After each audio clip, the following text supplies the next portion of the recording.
I stand to move that the votes and proceedings of Thursday, 20th February 2025 be approved. I so move. Dear Senator Agaraga.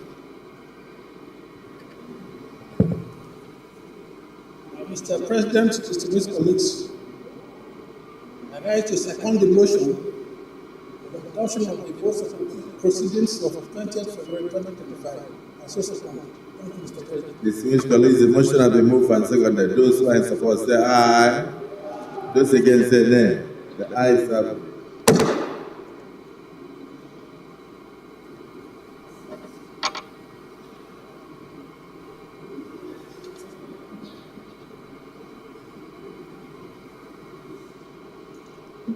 Distinguished colleagues, before us we have to acknowledge the presence of staff and students of Goggins, Busy Friends schools in Kefi, Nasarawa State, who are in the gallery to observe the Senate proceedings. We welcome you and we wish you fruitful observations and God's mercies back to your destination. You may be seated. We also wish to acknowledge the presence of staff and students of Sheikh Abubakar Gumi Academy in Asoko. They are in the gallery to observe today's proceedings of the Senate. I want to wish them fruitful observations of the Senate proceedings and Almighty Allah's guidance and blessings back to your school. You may be seated.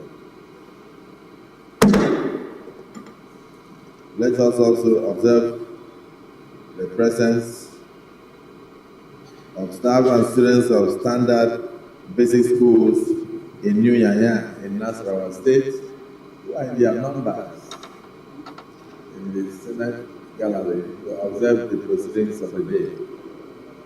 May God bless you, guide you, and take you back to your school safely. You may be seated. Let me, on behalf of our colleagues, observe that yesterday, Monday, 24th February 2025, was the birthday of the distinguished Senator Ndubweze, and the only professor of warfare in the Senate, in the 10th Senate, Professor Jimo Ibrahim Folorunshu. Prof, together with your colleague, we wish you a very happy birthday. We wish you, on behalf of the Senate, long life, more prosperity, and many more years of service to your fatherland. Congratulations.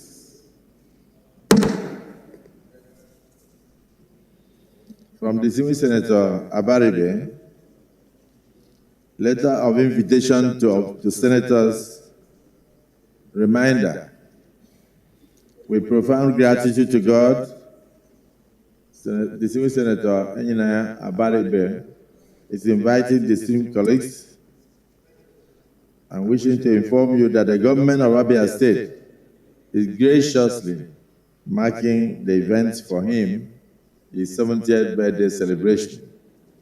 And this will take place on the first day of March 2025. The venue will be the International Conference Center in Abia State's capital, Umuahia, and the time will be 12 noon.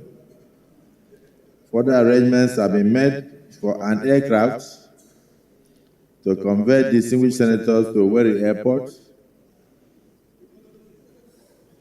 and from there to the venue, and back to Owerri Airport, from there back to Abuja.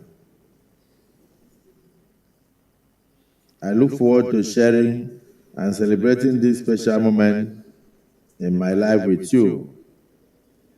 He writes. He concludes by thanking distinguished senators for their continued support. Once again, we wish him a happy 70th birthday, and we look forward to attending the event.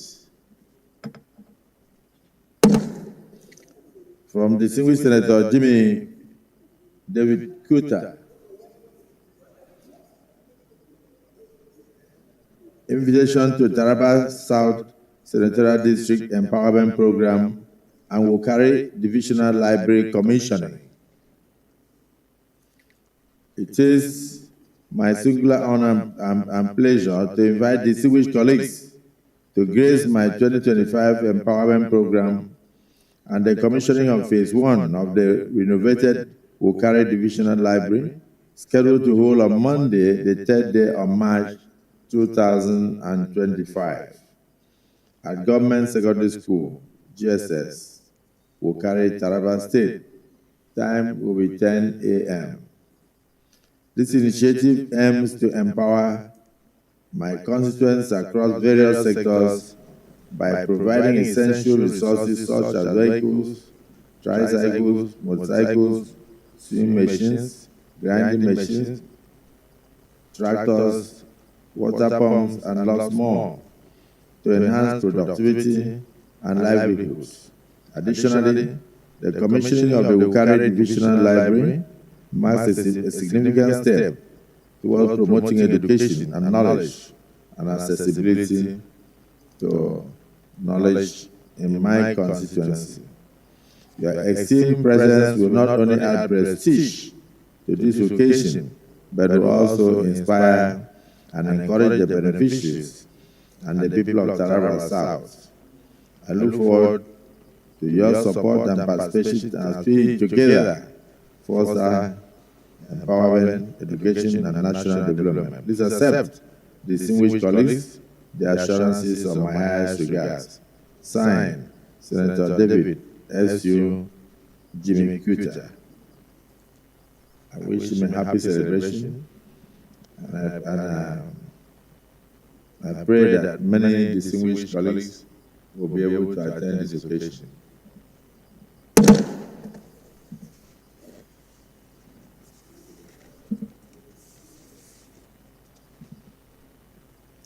Any petitions? Yes, distinguished Senator Neda Emmanuel. Thank you, Mr. President. Distinguished colleagues, Senator Neda Emmanuel, representing Edo South Senatorial District, Chairman, Senate Committee on Ethics, Privileges and Public Petition. Mr. President, distinguished colleagues, I have 3 petitions that we need to submit this morning. The first is the petition from Mrs. Cecilia Oge Okoroman of Green and Center Limited against the Federal Ministry of Housing and Urban Development on long overdue indebtedness of the 160 million naira for work she had done for the Ministry of Housing and Urban Development. She prays that the Senate should direct the Federal Ministry of Housing and Urban Development to pay the sum of 160 million to her company. The second petition is from Dr. Onyeche J. Odo against the Nigerian Customs Services for allegedly impounding his Lexus car at Ebute Meta in Oja, Lagos State since the 21st of June 2029. He urged the Senate to compel the NIS to replace his vehicle without further delay. The third distinguished colleagues is a petition from Ms. Dorothy Hillary against the management of the Nigerian Maritime Administration and Safety Agency, NIMASA, over lopsidedness and discriminatory employment in the agency. She is praying that the Senate directs NIMASA and to actualize her employment by releasing his appointment letter and also to investigate the recruitment process in NIMASA. Mr. President, with your permission, may I submit these petitions?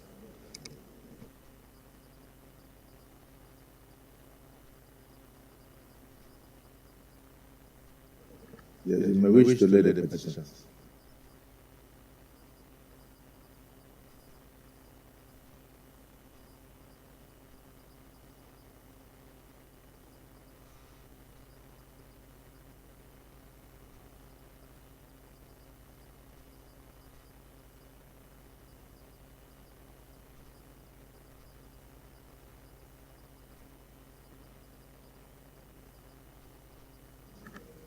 The three petitions are hereby referred to the Committee on Ethics, Code of Conduct, and Public Petitions to revert to the Senate in 4 weeks. Yes. Point of order.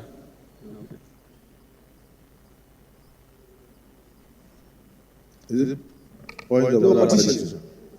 Yes, petition.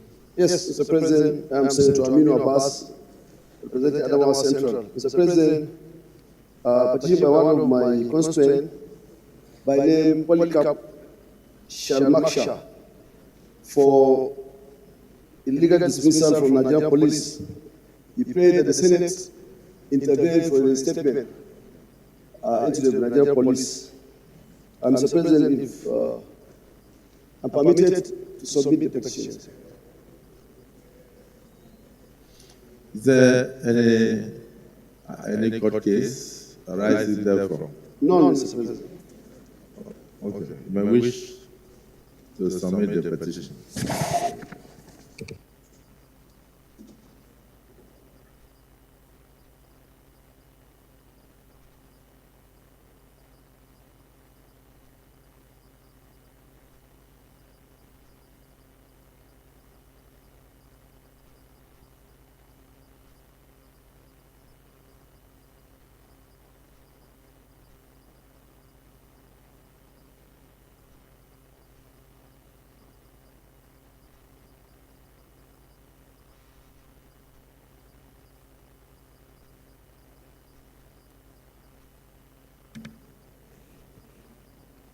Point of order.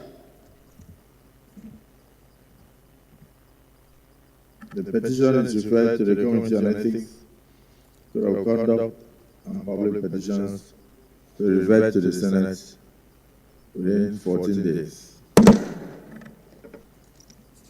Yes. Point of order. Point of order. Yes. Yes. Oh, this is Senator Shobuba. Thank you, sir. Mr. Chairman, distinguished colleague, my name is Senator Shobuba Umar, representing Bauchi South. Mr. President, distinguished colleagues, my point of order is on 4151.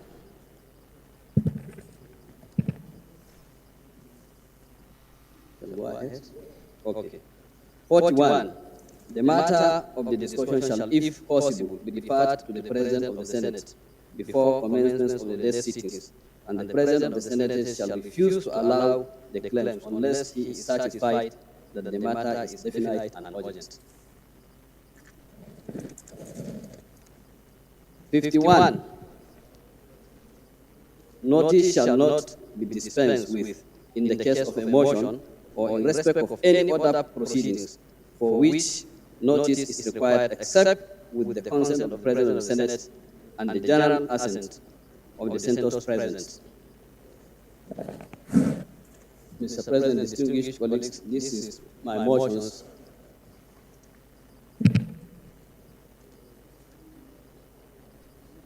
Yes. What is give us just a brief summary? A brief summary of what you intend to present. Okay, Mr. President, thank you very much. My motion is to announce the demise of late distinguished Senator Lawal Yahya Gumau, who served in the 8th and 9th Senate respectively, and he is. Distinguished colleagues, Senator Shobuba had actually mentioned to me the demise of one of my colleagues from his state who has served meritoriously in this August Assembly. Is it the view of the Senate that he be allowed to proceed? Those in support say aye. Those against say nay. The ayes have it. We may proceed. Thank you, Mr. President, distinguished colleagues. The demise of late Senator Lawal Ahmed Yahya, the Senate note with grief the demise of distinguished Senator Lawal Yahya, which occurred on the 21st February 2025 after a brief illness in Abuja, indeed, and Iroko has fallen. Also note that Senator Gumau was born on 29 August 1968 In the course of his educational journey, he obtained a BSc honors degree from the University of Maiduguri before joining politics. Aware that late Senator Lawal Yahya Gumau was a distinguished senator of the Federal Republic of Nigeria who served this country diligently and selflessly in both the 8th and 9th Senates and represented Bauchi South Senatorial District. Also aware that the late senator joined the Senate in 2018 after winning a by-election following the demise of late distinguished Senator Ali Wakili and was re-elected in 2019 under the platform of All Progressive Congress APC and served until 2023. Recall that before coming to the Senate, he has served in two terms in the Bauchi State House Assembly, a term in Bauchi Assembly from 2003 to 2007, representing Lame constituency, and 2 terms in the House of Representatives, representing the Federal constituency of Bauchi State, from 2011 to 2018, making him a very consummate and astute politician and a legislator. Also recall that Senator Gumau was truly a committed, dedicated, and integrity-inclined personality who exhibited unwavering commitment not only to Bauchi South but also to the Senate and Nigeria, and his representation was impeccable, impactful, and quite fulfilling. Note that his sojourn at the National Assembly for over a decade was greatly marked by significant development as he championed numerous welfare programs for his people, and his advocacy in legislative undertakings genuinely reflected his commitment to the emancipation of the downtrodden, irrespective of their political persuasions or leanings. Also note that Senator Gumau was an epitome of democratic excellence, whose political career was blessed with ideals and values of nation building, inclusivity, and fair play amongst the diverse nationalities. He served in Bauchi South and he distinguished himself through transparent and selfless services to humanity and fear of God. Further note that while in the Senate, his legislative contributions were far-reaching and stood him out as a bridge builder and peace setter in Bauchi State. Aware that because of his avowed commitment to his legislative duties, he chaired Senate Committee on Federal Character, Poverty Alleviation, and Social Investment, among others. He was also a member of various committees, among which is the Committee of Finance, where he served with senators that were instrumental to the passage of the Finance Bill 2019. And regret that Senator Gumau died at the age of 57 when the good people of Bauchi and Nigeria needed him in the most to bring his wealth of experience to bear in the overall development of the country. Accordingly, resolved to 1. Urge the Senate to observe a minute silence in honor of Senator Lawal Yahya Gumau, and 2. Send a delegation to Bauchi State to condole with his family, government, and people of Bauchi State. Mr. President, distinguished colleagues, I so moved. Thank you.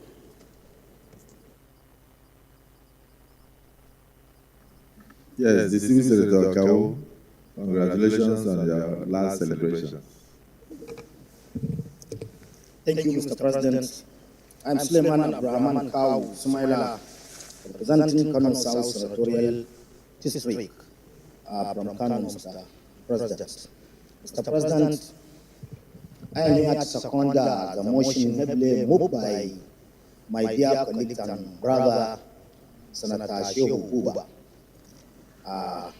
After seconding the motion, Mr. President, I am here to condole the immediate family of Senator Gumau, his political associate, and of course the National Assembly. We are with him in 7th Assembly before he joined the Senate. A very consistent, dedicated, focused member of the National Assembly. A grassroots mobilizer.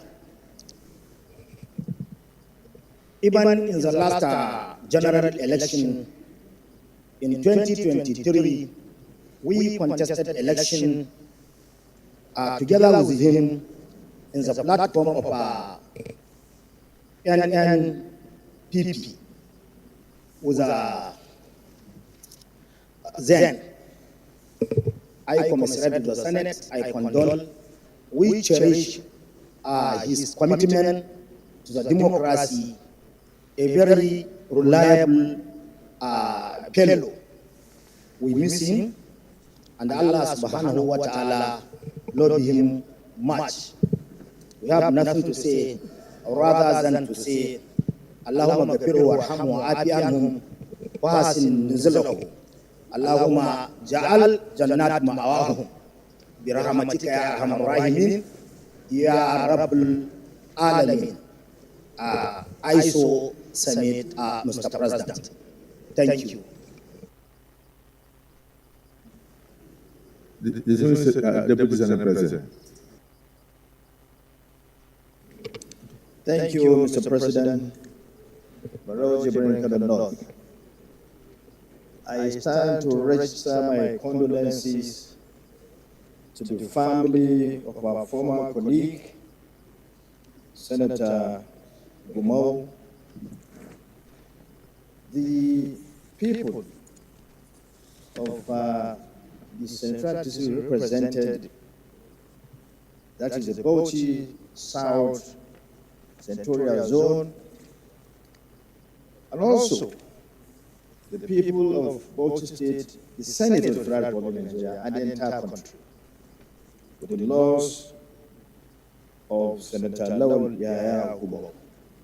He was our colleague here in the Senate, in the ninth National Assembly, where he served this country through this august Senate in the best manner possible.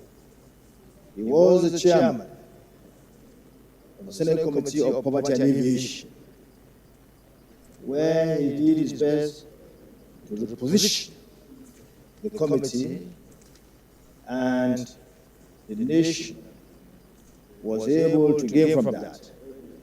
I remember how he was running from pillar to post to make sure that items, irrespective of poverty alleviation, were given to senators and indeed members of the National Assembly to be distributed to their various central zones and constituencies. Not only that, even local governments and state governments were not left behind. They also got so many items that were used to suppress poverty in the entire country. He did very well in that regard. He was an outstanding legislator in the Senate by excellence, who did all he could to promote the Senate of the Federal Republic. Highly religious, he was an activist in the Izala sect of this country. He was part and parcel of those who were moving around in order to strengthen that sect, in order to strengthen the gospel of Allah. Mr. President, the only thing that will take solace, because it's not always easy to lose a friend, to lose a very good friend indeed, a colleague. The only thing is that we always bear in mind that one day, each and every one of us will go. For that reason, I pray that may Allah subhanahu wa ta'ala allow them to rest in perfect peace, to rest in Al-Jannah Firdausi. I so submit, Mr. President. Is Mr. Mongono? Mr. Distinguished Senators, my name is Mohamed Tahir Mongono.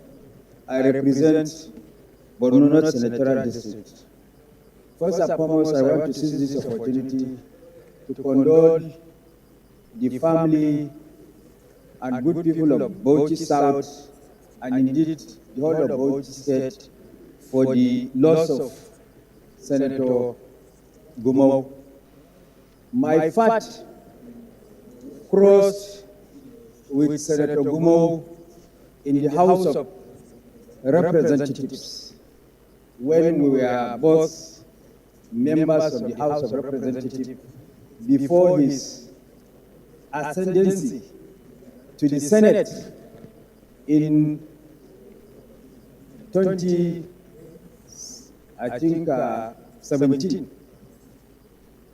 But before that, he was a member of my committee on agriculture in the House of Representatives, and because of that, we related very closely, and he was a very active member of the committee because of his passion for agriculture, necessitated by the fact that his constituency is agrarian in nature, and therefore took a very active role in the committee with a view to attracting as much as possible dividends of democracy as it concerns agricultural empowerment and agricultural incentives to his constituency.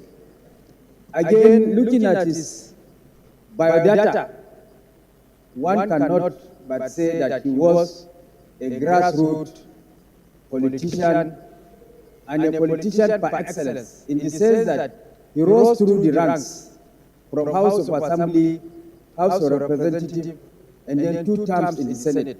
This is a clear manifestation of the fact that he was a grassroots politician, and that is what earned him service both at the legislature at the state level and then the 2 chambers at the national level. But our solace and our source of consolation is the fact that he came and he served humanity. And death is a necessary end. Every living soul, not only human beings, every living soul must taste death. Kullu nafsin zalikatul maut. So we pray that Allah will grant him Al-Jannah Firdaus. Thank you. Distinguished colleagues, I also was privileged to know distinguished Senator Lawa Yahya Gumai, because I served also in the 8th Senate, and I'm appalled to read of his demise. And I do know that he was a gentleman for excellence. The motion is sponsored by numerous distinguished senators, not just Shoboba, distinguished Senator Barao Jibrin, who also served with him, is there. Distinguished Senator Abdul Nengi is also there. Distinguished Senator Ismail Akaiba is also there. And our elder statesman, distinguished Senator Adamu Alero, and of course, the Senate President Emeritus, distinguished Senator Ahmed Ibrahim Lawa. So, you may wish to say what? Go ahead.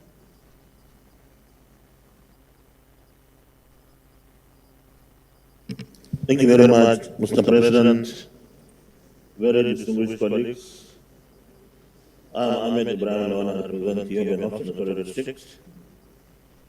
Mr. President, distinguished colleagues, the late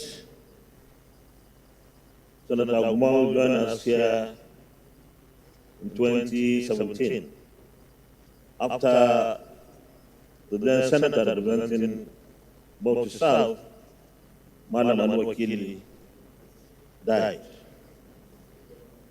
He distinguished himself because he was not a newcomer to the National Assembly. He was in the House of Reps before he went through the by-election, which produced him to fill in the gap.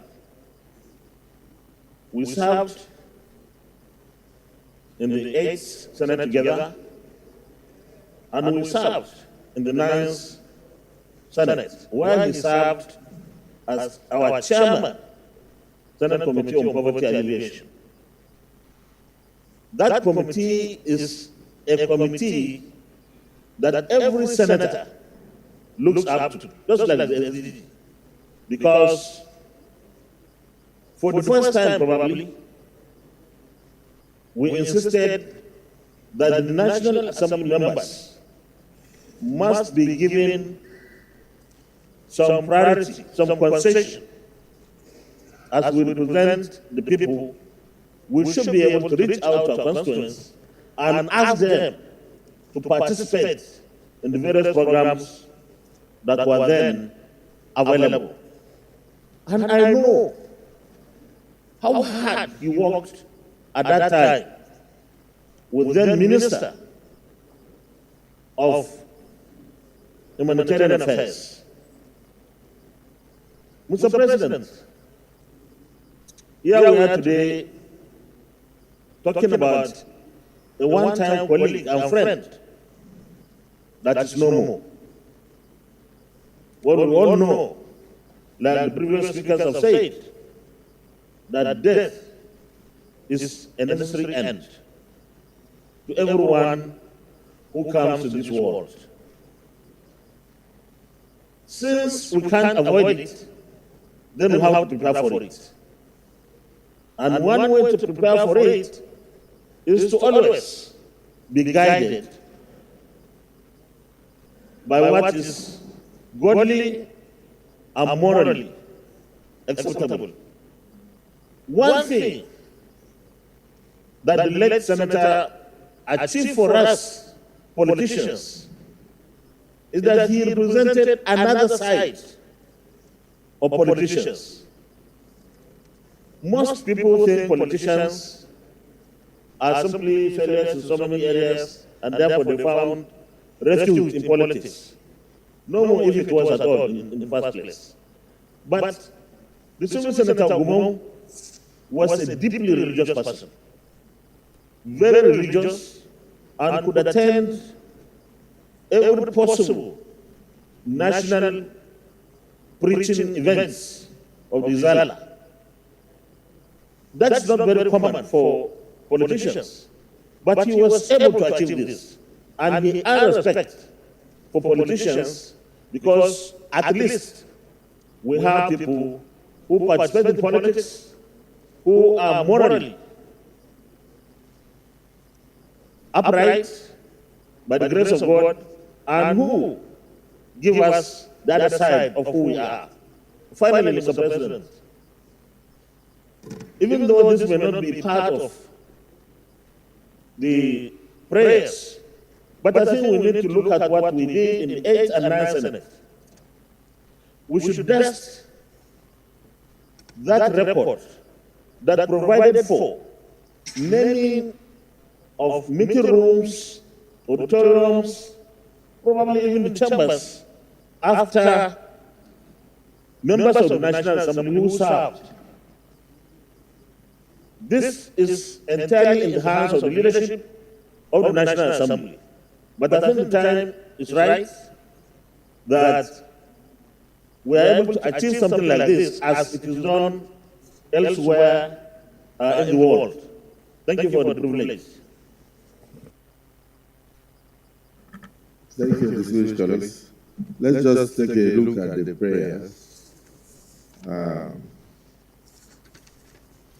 Prayer 1, urge the Senate to observe a minute silence in his honor.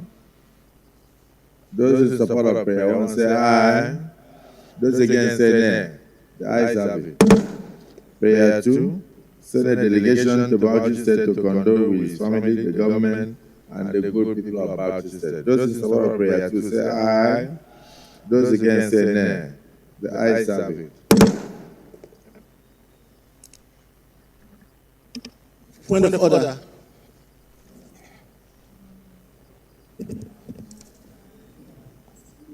No, this one must take place. Point of order. So the distinguished colleagues were mobilized to observe 1 minute silence in honor of our late and departed colleague.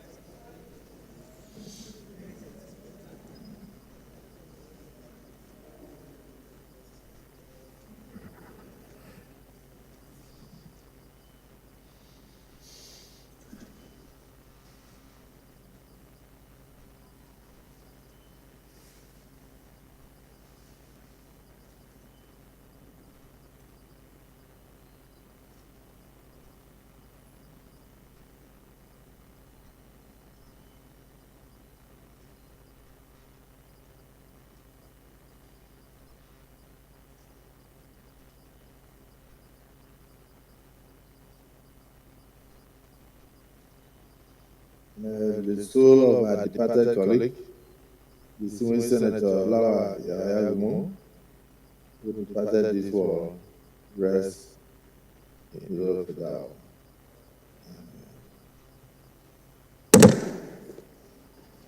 Point of order, Mr. President. Point of order, Mr. President.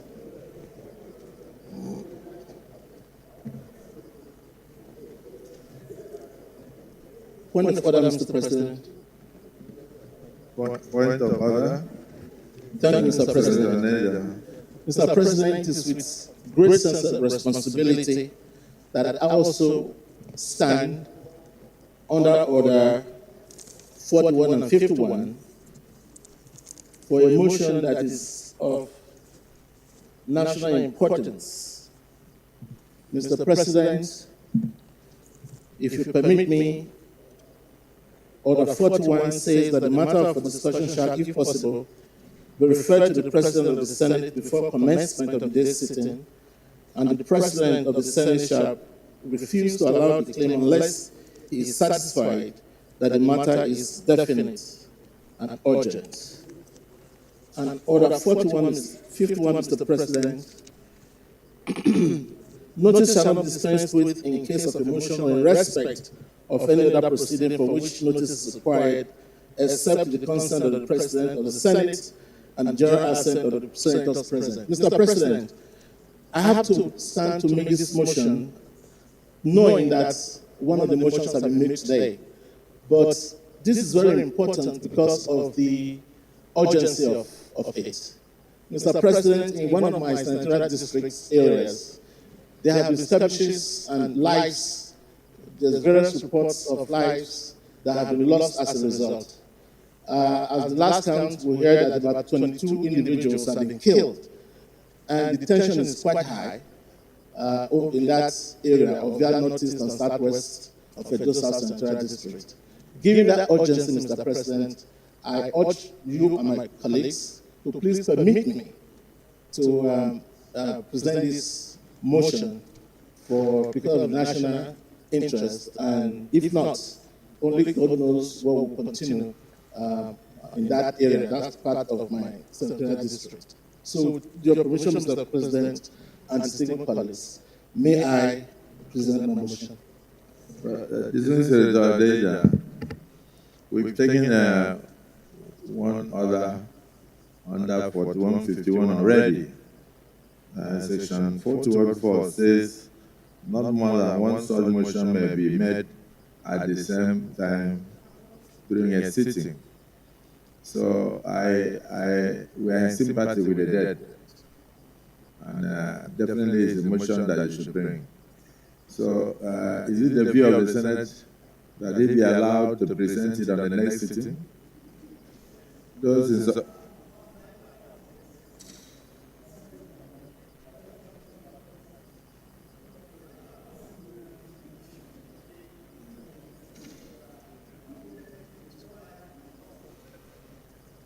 support that he be allowed to present it on our next sitting say aye.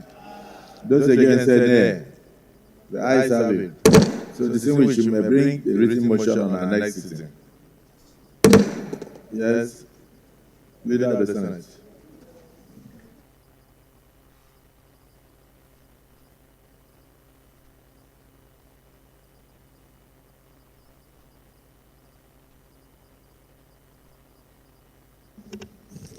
Mr. President, very distinguished senators of the Federal Republic of Nigeria, the first business of the day is the presentation of a bill standing in the name of most distinguished Senator Kakashewu Lawal, Senior Advocate of Nigeria, on the Cooperative Development Act Amendment Bill 2025 SB 707. Mr. President, you may wish to invite the Clerk of the Senate to read the short title of the bill.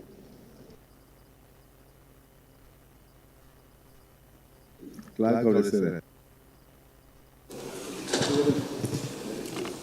Mr. President, distinguished senators, Cooperative Development Act Amendment Bill 2025 SB 707. First reading. Distinguished colleagues, Cooperative Development Act Amendment Bill 2025 SB 707, first reading taken. Leader of the Senate.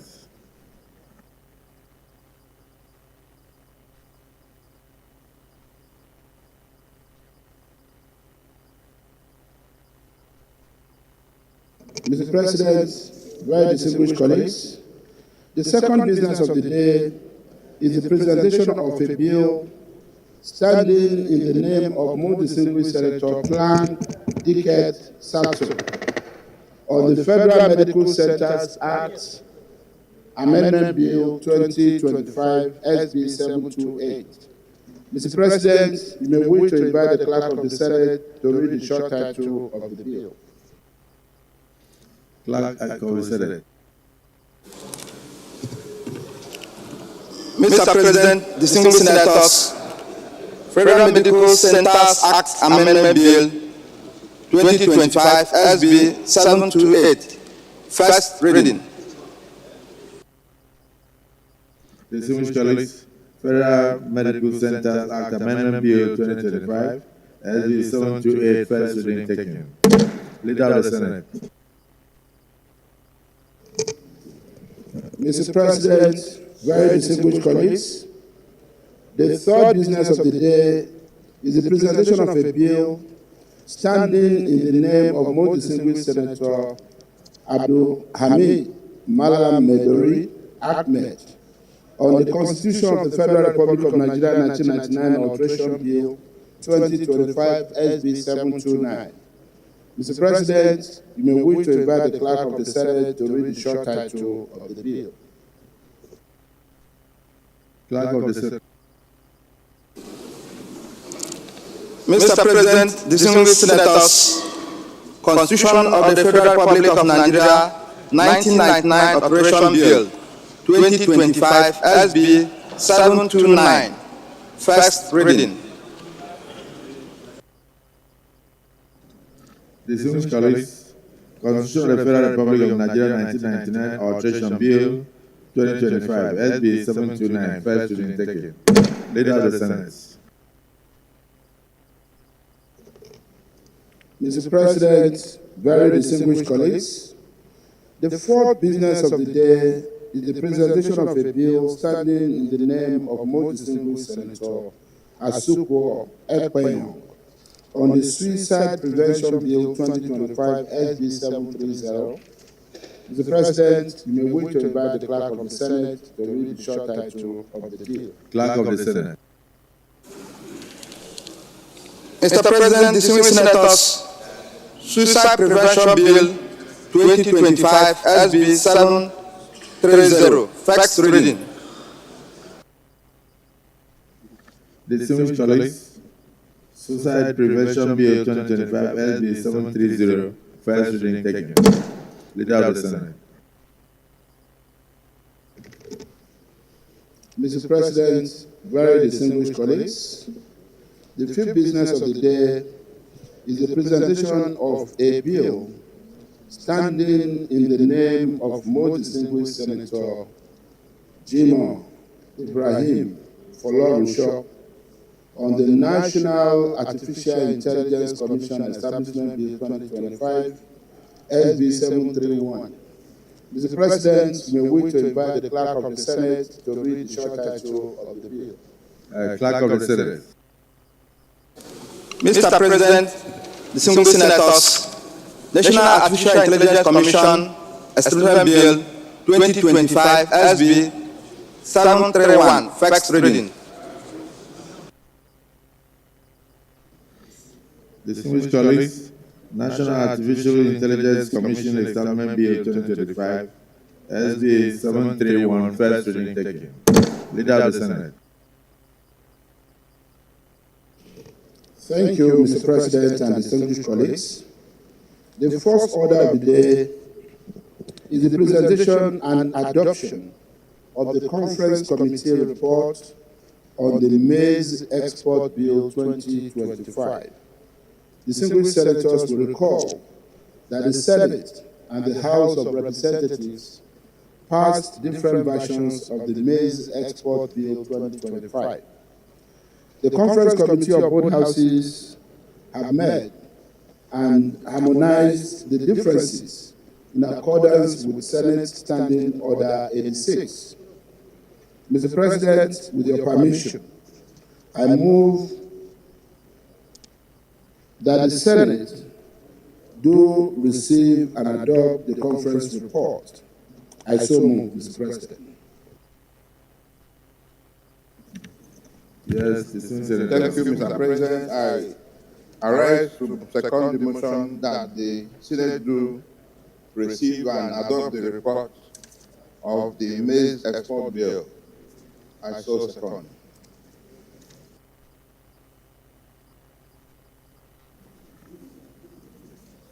Yes, those in support that the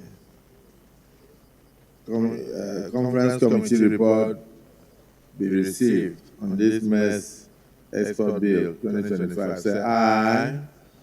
Those against say nay. The ayes have it. May I proceed to present the report. Mr. President, you may wish to invite at this point distinguished Senator Zam Titus Tatenda, chairman of the committee, to lay and present the report. I so move.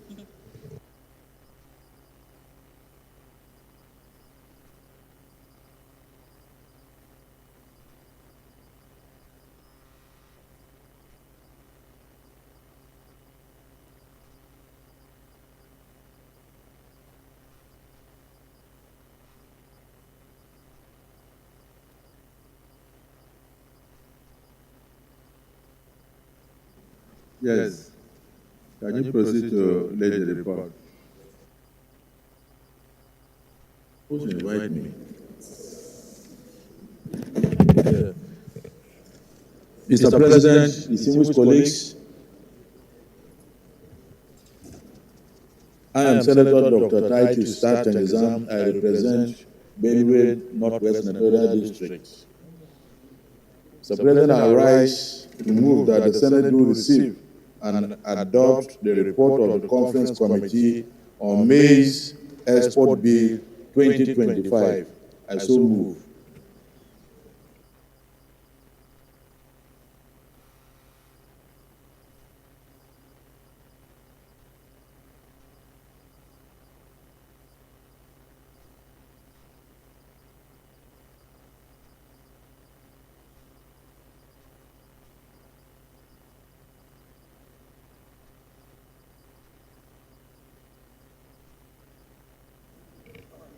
Okay.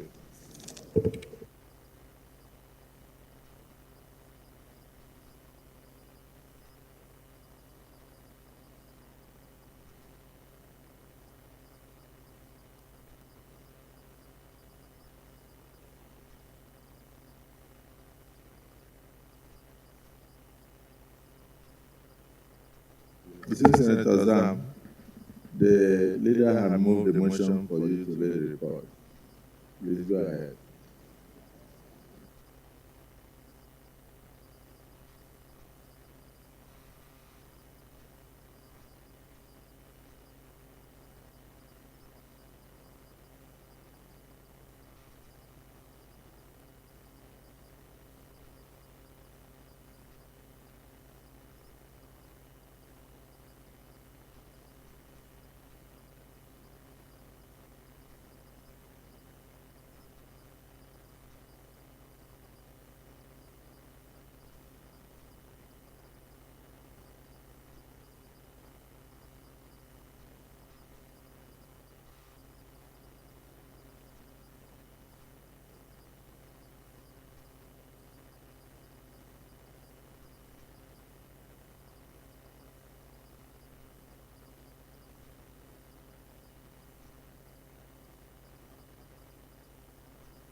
So give us a summarized version of the report.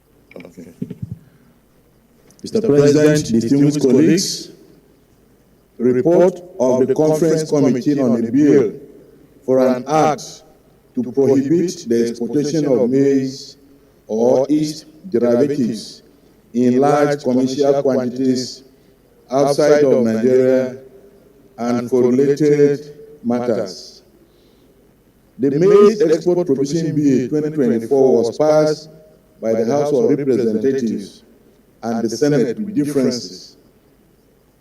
In consequence thereof, a conference committee was constituted to reconcile areas of differences that appeared in the two versions as passed by both chambers. The conference committee met and observed that the two bills as passed by the two chambers had slight areas of differences. Essentially, the areas of differences were noticed in the long title, clause 1, and the explanatory memorandum of the bill.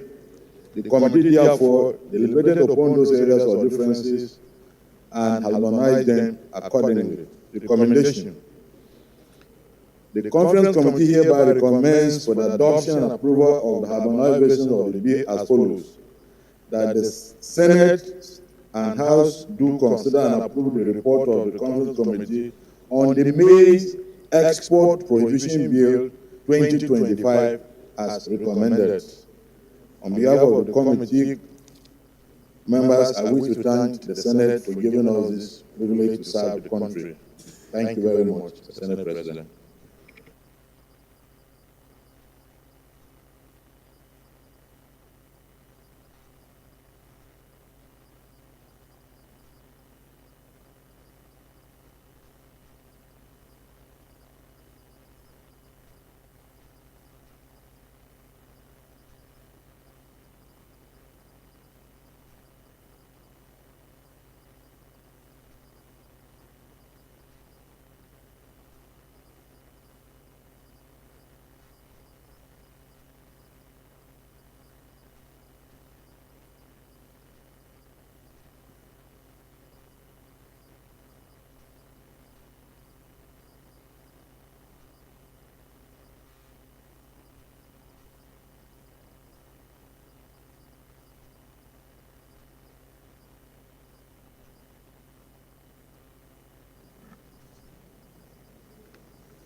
Those in support that the Senate do adopt the Conference Committee on Maize for 2025, say aye.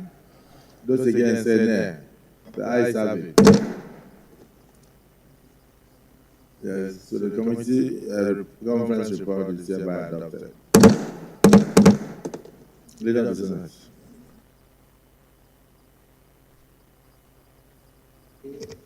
Mr. President, very distinguished colleagues, the second order of the day is the second reading of the Medical Physics Regulatory Council of Nigeria Establishment in 2025, SB 301. Distinguished colleagues will recall that the bill was read the first time in this chamber on Tuesday, 12 December 2024. Mr. President, may we to invite most distinguished Senator Yisa Ashiru Oyelola to move the motion for the bill to be read a second time.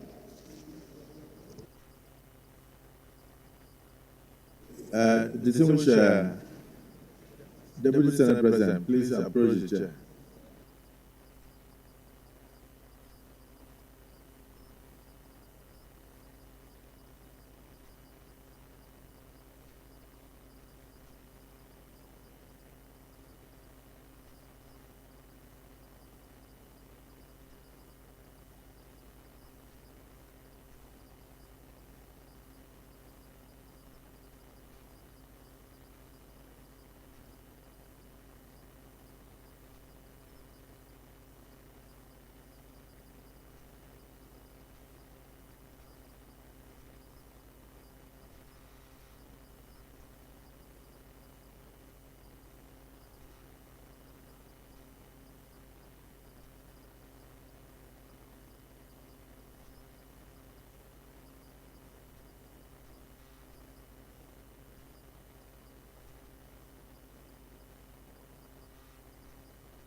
Distinguished colleagues,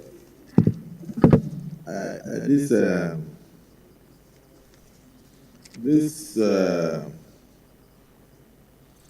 this bill to establish the Medical Physics Regulatory Council of Nigeria.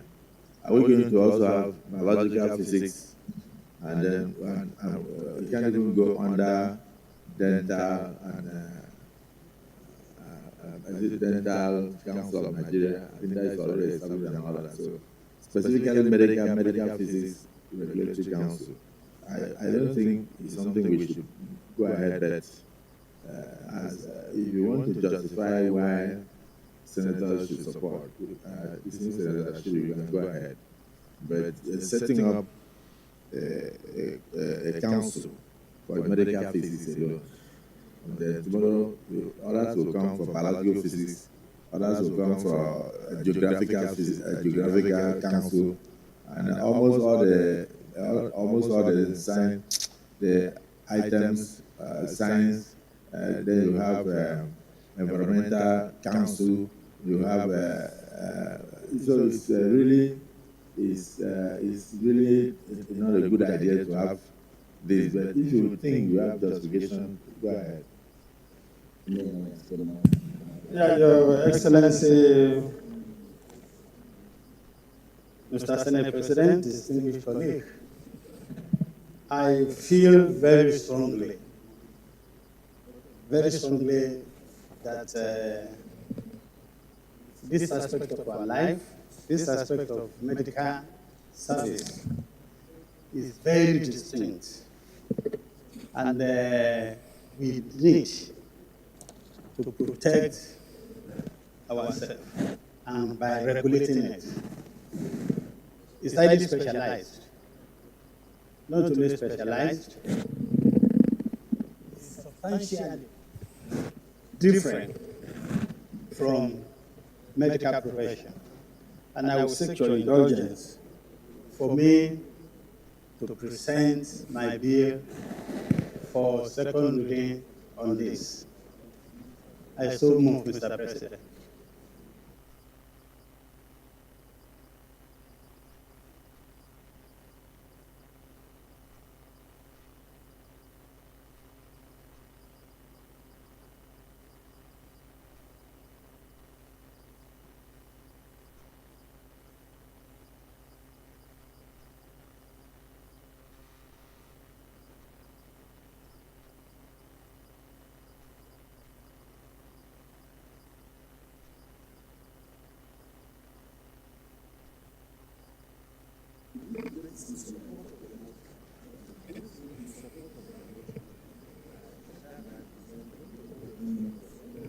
Mr. President, distinguished colleague, in support of my motion, I stand to present debate on Medical Physics Regulatory Council of Nigeria Establishment Bill 2025, sponsored by Senator Ashiru Yelala, representing the good people of Kwara South. Mr. President, my highly respected distinguished colleagues, permit me to lead this debate on a bill for an act to establish the Medical Physics Regulatory Council of Nigeria to be saddled with responsibility of regulating examinations leading to practice of medical physics profession in Nigeria and for related matters. Mr. President, my respected distinguished colleagues, let me use this opportunity to highlight the background of the bill, which I believe will not only justify the laudable legislative initiative, but will also motivate this chamber and indeed the National Assembly to accelerate the legislative process in passing the bill into law. The medical physicist profession applies principle of physics to diagnosis and treatment of human diseases with specific goal of improving human health and well-being. This profession is made up of highly qualified health professionals with advanced postgraduate university degree and specialized clinical training in radiotherapy, diagnostic radiology, specialized nuclear medical or nutrition protection. The medical physicists form part of comprehensive medical teams in radiation medicine. The responsibility of medical physicists include the establishment of adequate protocol to ensure accurate patient dosimetry, the measurement and characterization of radiation, and determination of delivered dose, protection of patients and others from potentially harmful or excessive radiation, advancement of procedures necessary to ensure the quality of medical images, development of quality assurance programs, assistance to other health professionals in optimizing the balance between the beneficial and deleterious effects of radiation. Essentially, Mr. President, medical physicists, clinical practice ensure the safe and effective delivery of radiation to achieve a diagnostic and therapeutic goal. Additionally, Mr. President, medical physicists play a key role in radiation protection, education, and training of healthcare professionals and participate in research and development to improve patient care.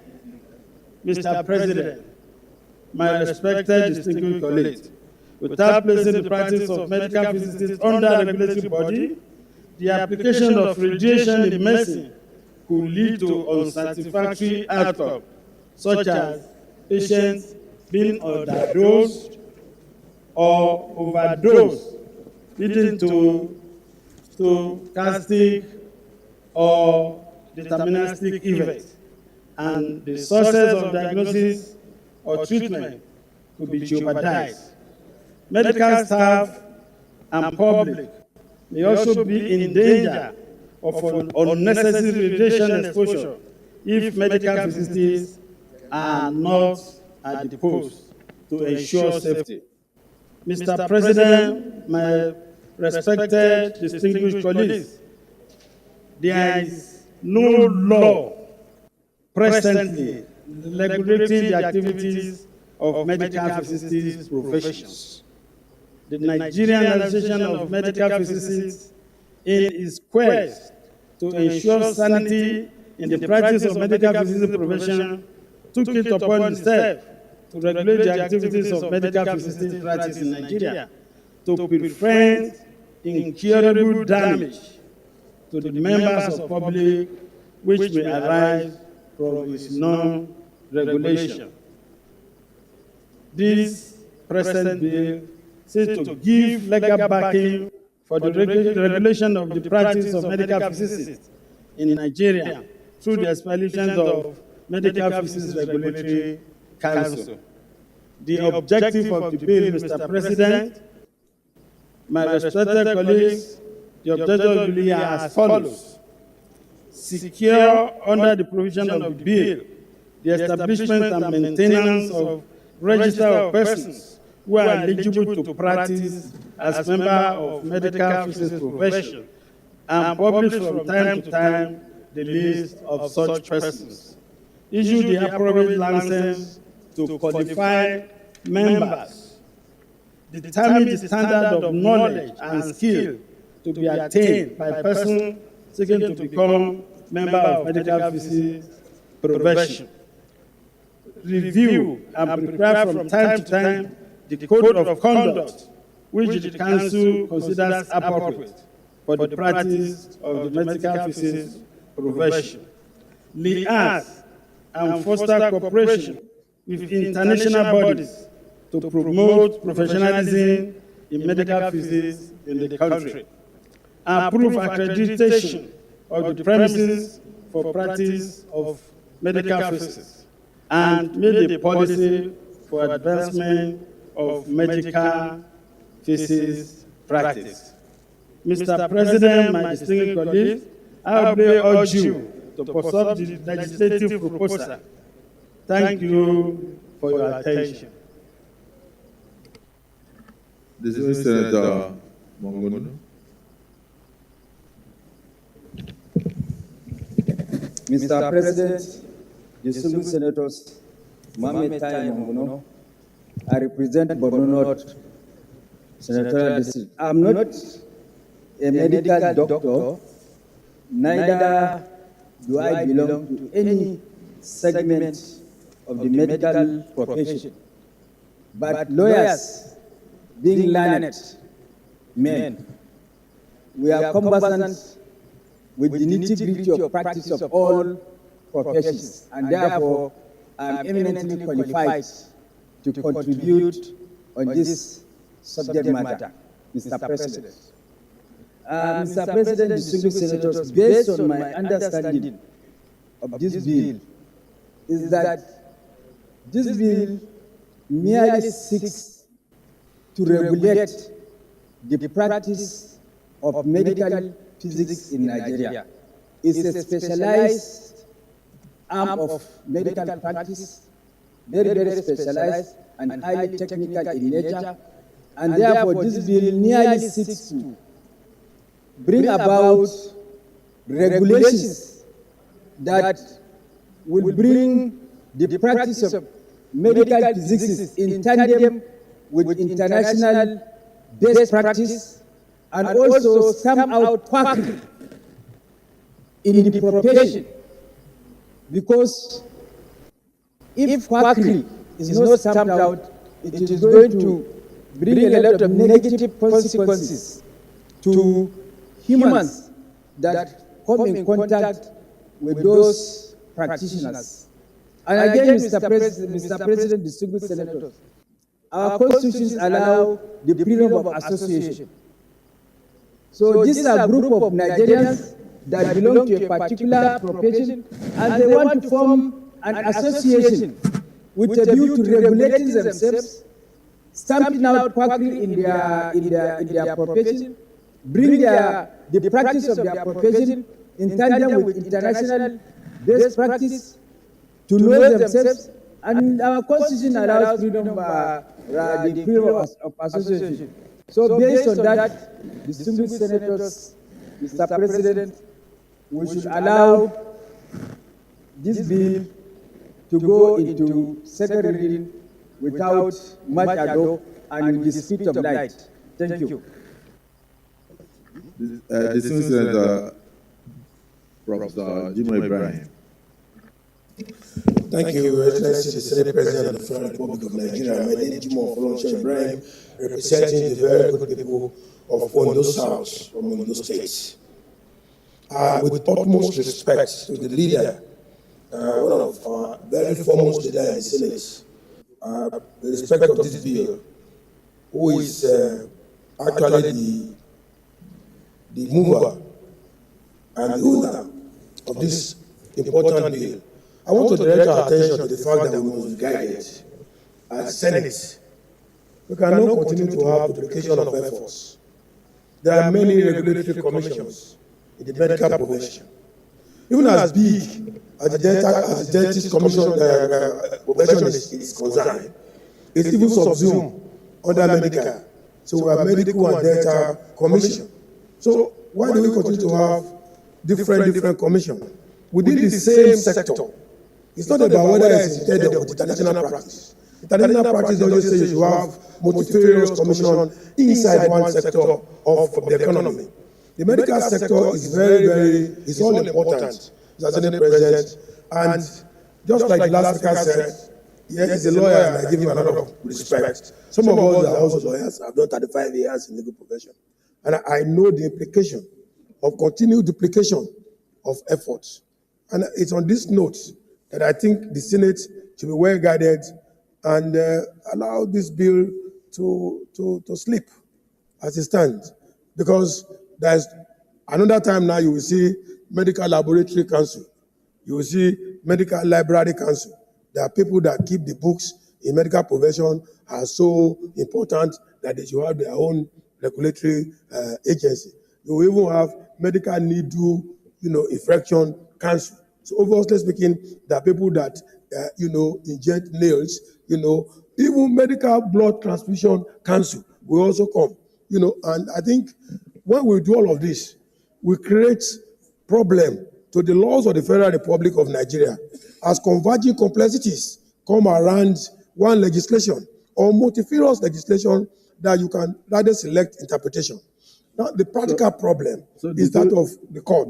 I'm going to take that point and conclude, Mr. Senate President. Are you opposed to the bill or you are for the bill? Absolutely, I'm opposed to it. I said the bill should sleep. No problem. Sleeping means that it should sleep for now and sleep forever. If it's not respectfully withdrawn, I use the guided language that the bill should sleep. And the reason why it should sleep is that it will so create problem of interpretation to judiciary. When you have data medical council, you have physician council, you have medical council, one regulation in one section will conflict with another section. We are converging complexities within the same section. And I think this bill should respectively, have a nice sleep. And I wish the bill goodbye. Thank you, Mr. Well, before we ask the distinguished mover of the bill whether the bill should sleep or be withdrawn, let's say from Senator Nengi, he seems to be in charge because I'm not very conversant with practice, with medical practice. I know that Senator Monguno belongs to my profession, but he seems to be conversant with it. Mr. President, my name is Senator Abdul Ningi, and I represent Bauchi Central, Bauchi State. Mr. President, I stand up and speak with a heavy heart. A heavy heart because when this particular matter appeared on Wednesday on the audit paper, I left my seat and approached the Senate leadership. I spoke with the Deputy Senate President and the leader of the Senate to look at this particular bill with a view of stepping it down for further legislative instructions. Mr. President, what are we talking about? There is this Nigerian Medical Council. This Medical Council covers all aspects of medicals, all. And the medical discipline at the count as of today, we have over 30 units of medical disciplines. Now, the question is, why is this bill necessary now? Take your Google medical physics, and it will show you it is something that has to do with nuclear and radiation. For now, how does that affect us? We are not talking about heart. We are not talking about kidney. We are not talking about brain. We are not talking about dental. We are not talking about eyes.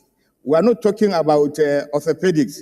These are all arms in medical.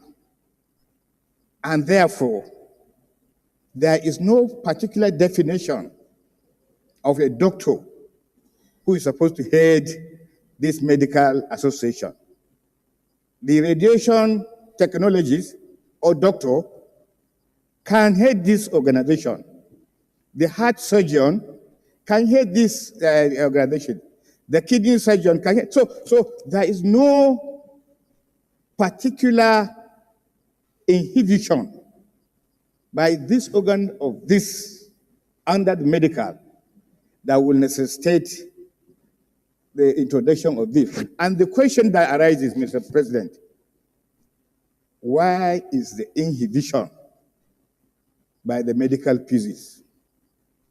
Why? Have they reported to the sponsor, who is a very close friend of mine, that they have been inhibited? Why is it so special?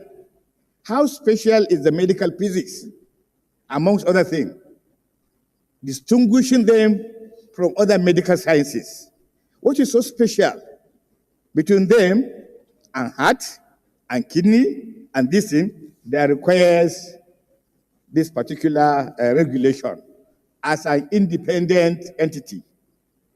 If we want as a country, we can have about 30 units of independent regulators. We can have heart regulators, kidney regulators, brain regulators, ear regulators, nose regulators, blood regulators, and so on and so forth. And all of them will be an independent entity. And therefore, when you do that, how does the federal government, looking at the reality of our economic situation now, begin to cater for these regulators? Recall, the federal government is still battling with the Orisanya report.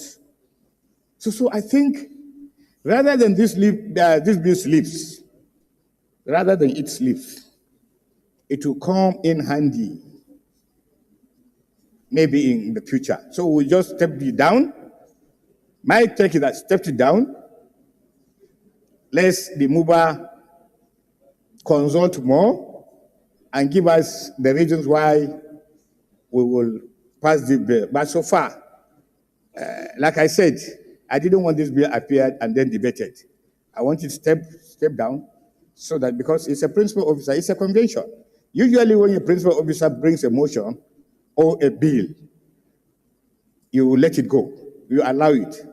And then if you want to do anything in the committee, you do it. But I think it is essential that, in my opinion, that rather than put the question, Mr. President, I will crave the indulgence of Senator Ashuru to step down this bill so that we look at it again. For some of us, they are ready to help out. Well, let me, Senator Ashuru, personally, I had given you an idea, but you said you have genuine reasons why you want this council to be set up.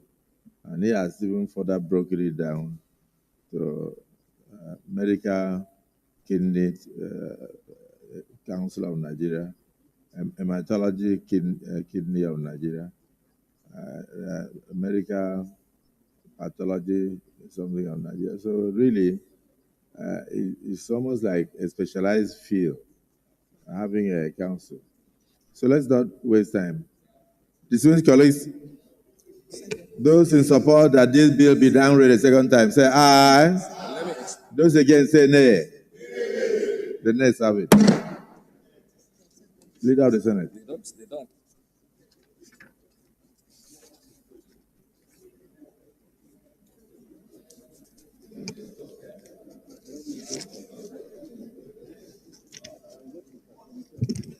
Mr. President, very distinguished colleagues, the third order of the day is the second reading of the e-gaming bill 2025 SB 91. Distinguished senators will recall that the bill was read for the first time in this chamber on Tuesday, 26 September 2024. Mr. President, you may wish to invite Distinguished Senator Karimi Sunday Steve to move the motion for the bill to be read a second time.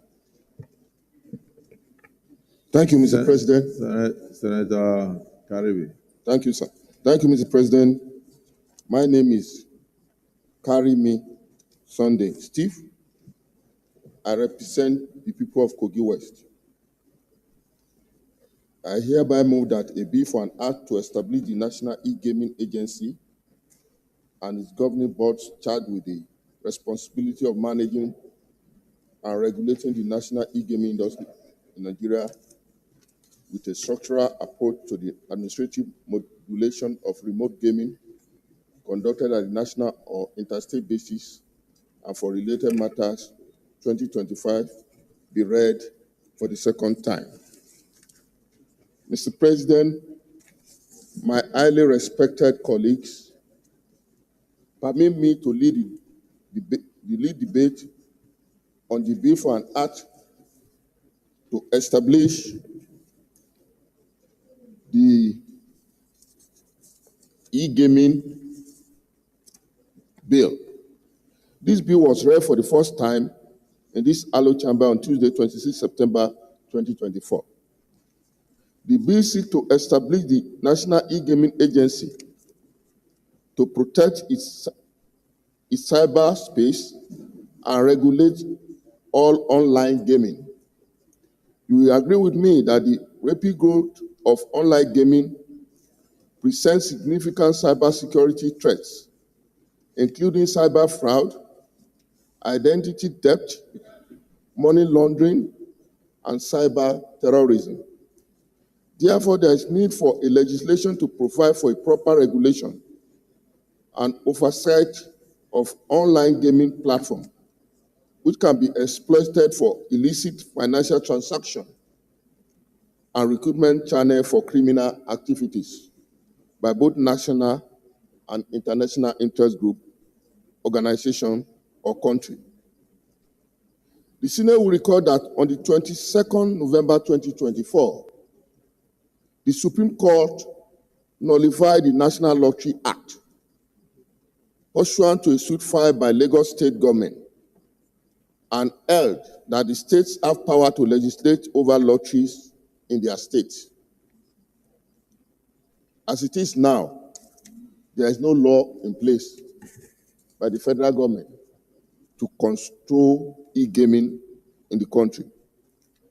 However, the decision of the Supreme Court is limited to physical lottery activities and does not take into cognizance online gaming activities which occur within the cyberspace of the Federal Republic of Nigeria, an area within the exclusive legislative competence of the National Assembly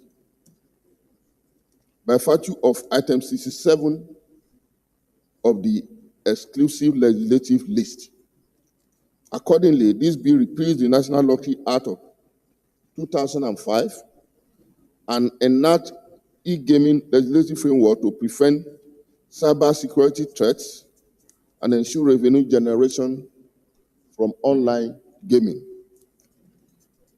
The National E-Gaming Agency contemplated in this bill will be dedicated to e-gaming regulating agency that will help to monitor and regulate the industry by ensuring that e-gaming platform implement strong cybersecurity measures, data protection policy, and compliance with financial regulations. Additionally, the agency will collaborate with law enforcement such as Economic and Financial Crime Commission, the National Financial Security Intelligence Unit, and the Office of the National Security Advisor to detect and prevent cyber crimes linked to online gaming, thereby strengthening Nigeria's digital security and safeguarding its citizens from cyber threats. Mr. President, my distinguished colleagues, this proposed legislation in view of the wide coverage of the cyberspace has the potential of generating massive revenue to support development of strategic projects of intervention across the country, as it is done in other jurisdictions of the world. Having this in mind, the bill also contemplates to establish e-gaming trust fund for remittance and utilization of offline gaming for developmental strides in line with best practices.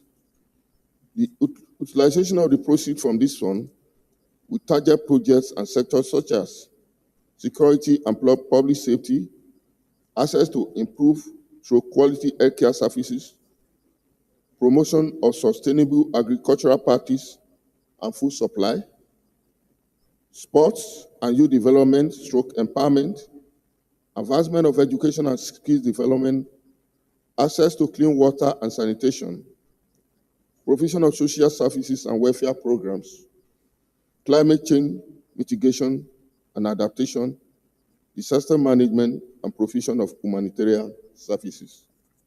Flowing from the aforesaid, you will agree with me, my distinguished colleagues, that the imperativeness of this proposed bill in the current dispensation of globalization cannot be overemphasized. Therefore, I urge you all to support the expeditious passage of this bill in view of the socio-economic advantage and regulation of the entire cyberspace to safeguard and preserve our national core values and norms. Finally,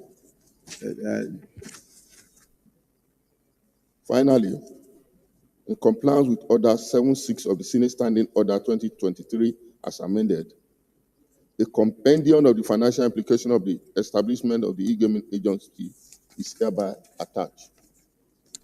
This bill is co-sponsored by distinguished Senator Ningi, distinguished Senator Sunaso, distinguished Senator Oji Sokalu, distinguished Senator Kau, and the Deputy Senate President. Thank you, sir. It's not the number of sponsors that will allow us to approve. So don't intimidate us. Let's just look at it. But let me hear from the expert on ICT. SAS Undersecretary. Mr. President, distinguished colleagues, thank you for this opportunity to speak about this bill. If I'd had the previous insight into this bill, I probably would have discussed this privately with distinguished Senator brothers Karimi. However, it appears to me that this bill may also suffer the fate of the bill that we have just considered. To have a deep Slebana wound. I will explain very shortly. If this bill is just about leader, Mr. President,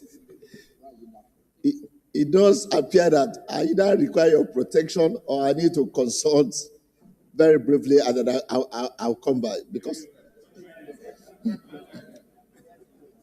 the major thing there is that I'm not into gaming. So whether you consult or you don't consult, it's the same thing. The Deputy Senate President is already indicating his interest in this gaming. Maybe he has a company that is doing it. I don't have interest.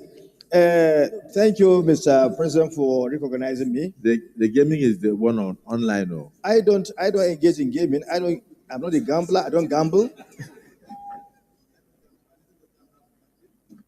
I don't do that. But let me commend Senator Karimi for showing rare legislative insight. So wait, before you go there, does Senator Karimi really understand what he's talking about? That's no. You are talking about online what? Gaming. Online gaming is currently not captured by the current law. The current lottery law does not capture online game, yes. online betting. I have the floor. I'll save you. No, wait. I'm saying the current law doesn't capture. No. You have use your microphone now. Does the current act capture online gaming? No.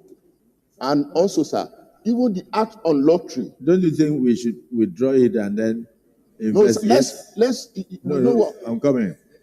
I'm saying instead of us rushing it, don't you think we should withdraw it and check whether the current lottery act captures? Yes, sir. So that we can be guided. Yes, sir. We need to be guided, sir. Okay. Mr. President, Karimi has to be commended for his legislative insight in bringing forward this bill. Why do I say so? Now, the Supreme Court ruled on 22nd November 2024, that is, that the National Lottery Act was null and void. Now, it stated clearly that every state has the latitude to legislate on what goes on in terms of lottery in that state. Take it easy. That is where I was coming to.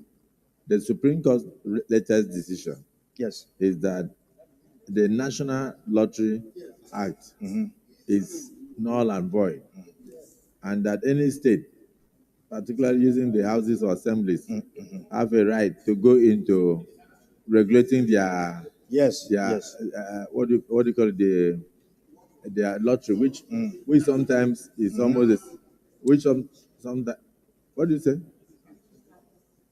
Huh? Fiscal lottery. Call it fiscal lottery. I didn't hear you. Fiscal lottery. Fiscal lottery. Fiscal. I'm saying that is physical lottery now. This one is this one is e-lottery. Yes. It's e-lottery. It's not the same thing as e-gaming.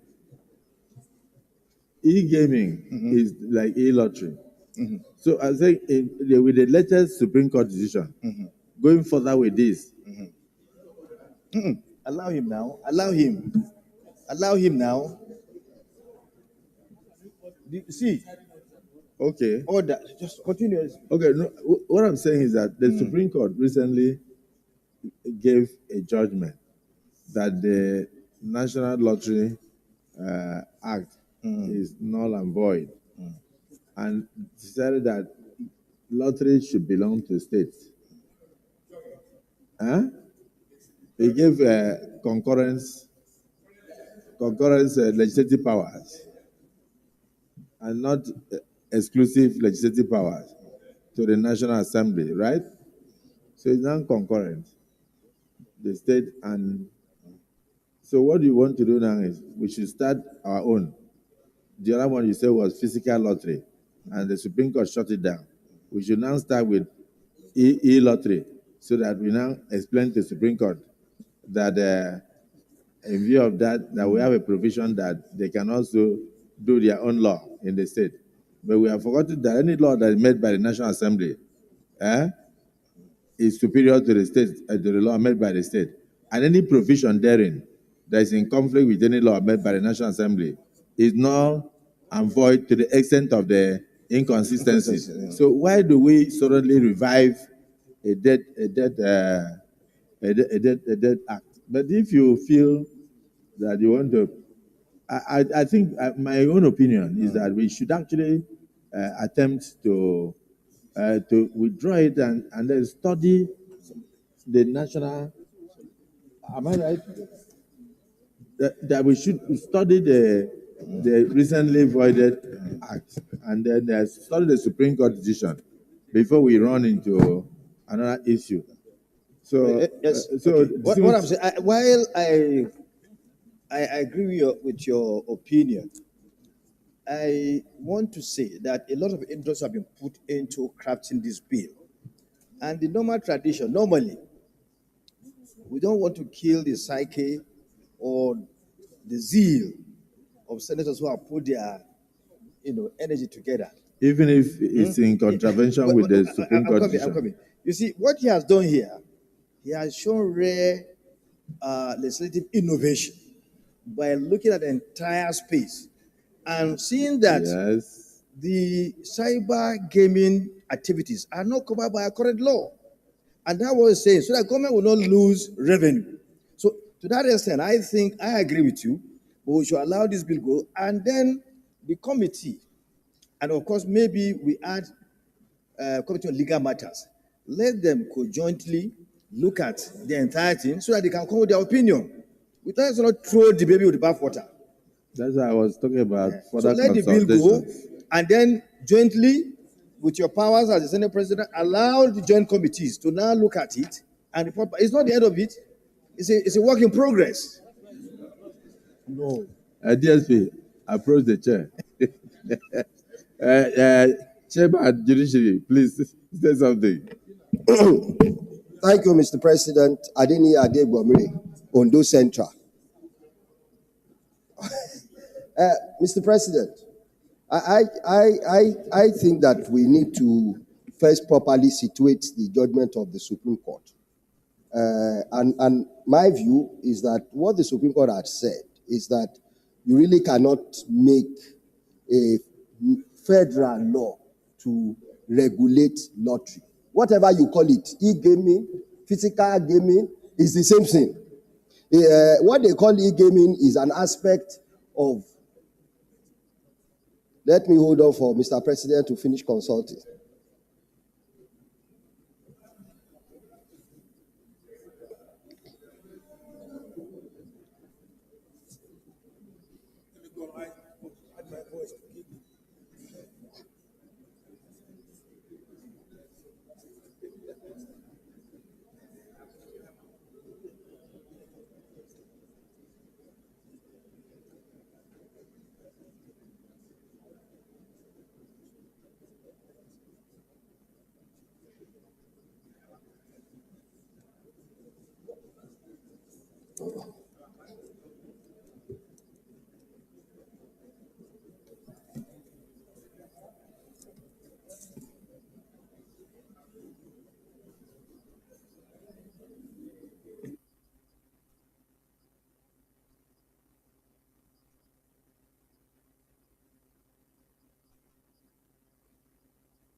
Distinguished colleagues, I think we should not debate it in front of the Senate President. We should rather listen to the expert opinion from the Senior Advocate of Nigeria. Because my opinion was that it could be withdrawn, and then we study the Supreme Court decision to know whether it's... Okay, I'll put the question. No, I'll put the question.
Point of order.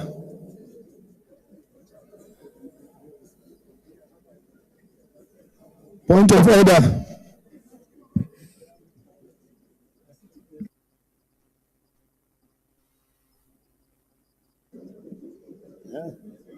Point of order. Point of order.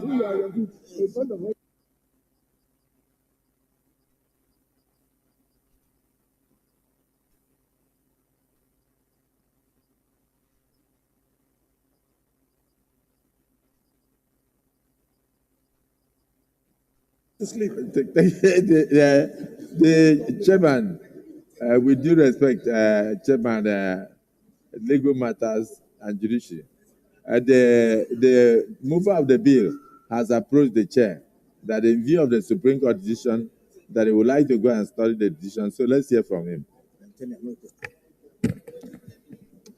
And by the way, Senator Karimi, thank you, Mr. President. Senator Karimi, the Deputy Senate President said he's not a co-sponsor of this bill.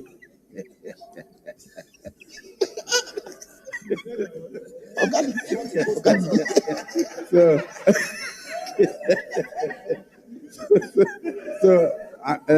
that in case you study it and it turns out to be in contravention of the Supreme Court decision, the Deputy Senate President, Senator Senator Barra Jibril, has distanced himself from this bill.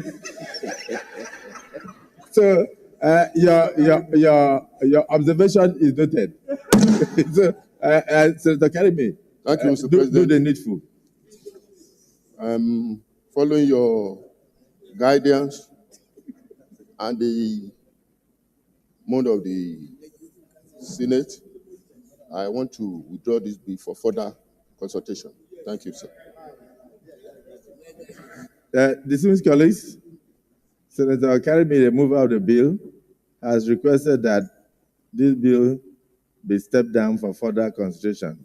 Those in support say aye. Those against say nay.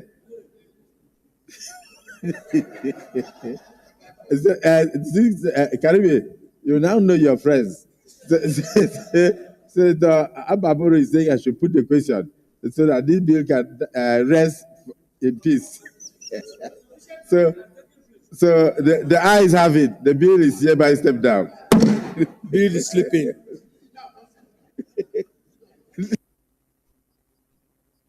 Leader of the Senate.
Distinguished colleagues, please, not all the bills should rest in peace.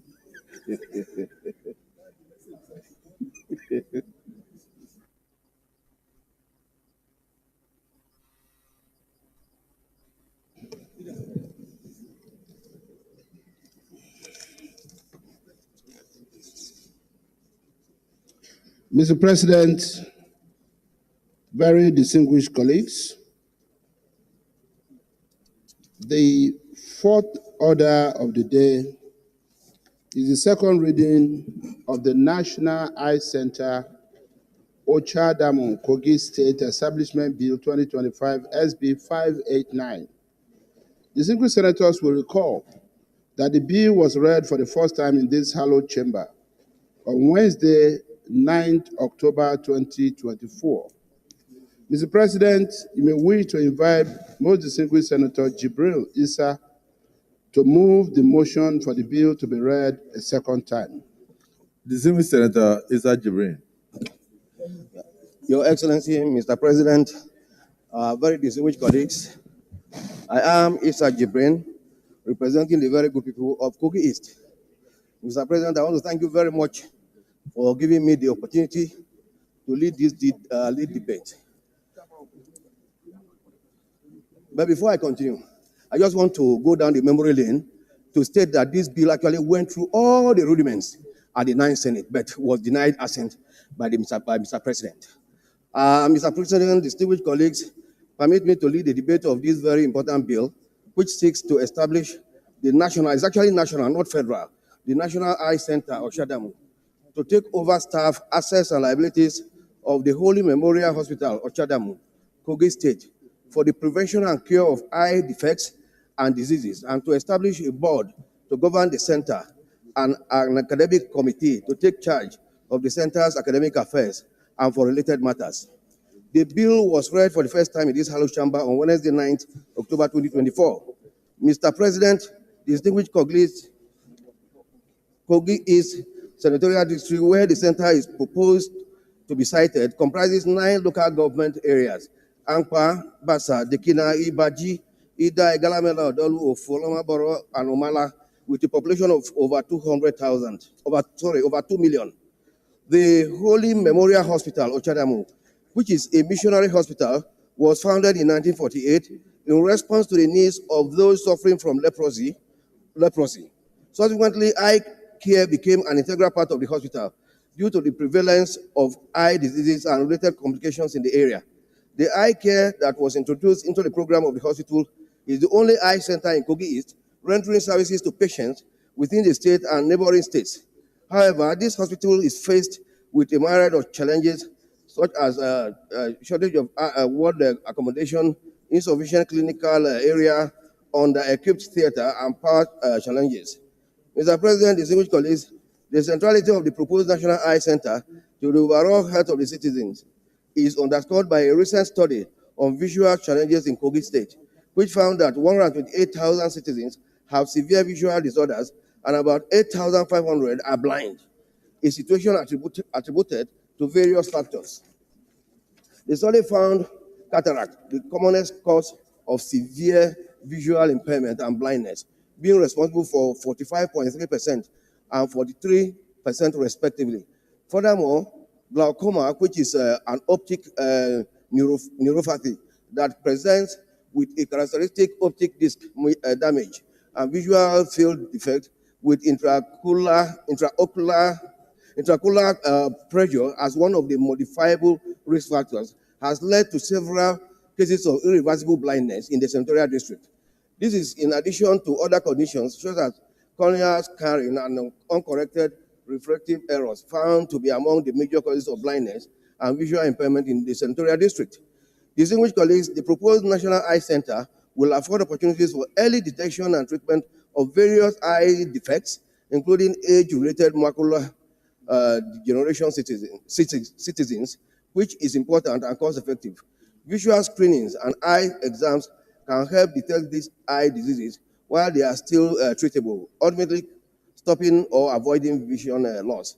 This makes establishment of the center indispensable for maximum eye care in Kogi State and the environment. It is very important, as experts have advised, that individuals who are 60 years and above should have a complete periodic eye examination with follow-up examinations as indicated by their ophthalmologist. On this note, continuation of routine schedule of eye examinations is necessary to achieve good visual health.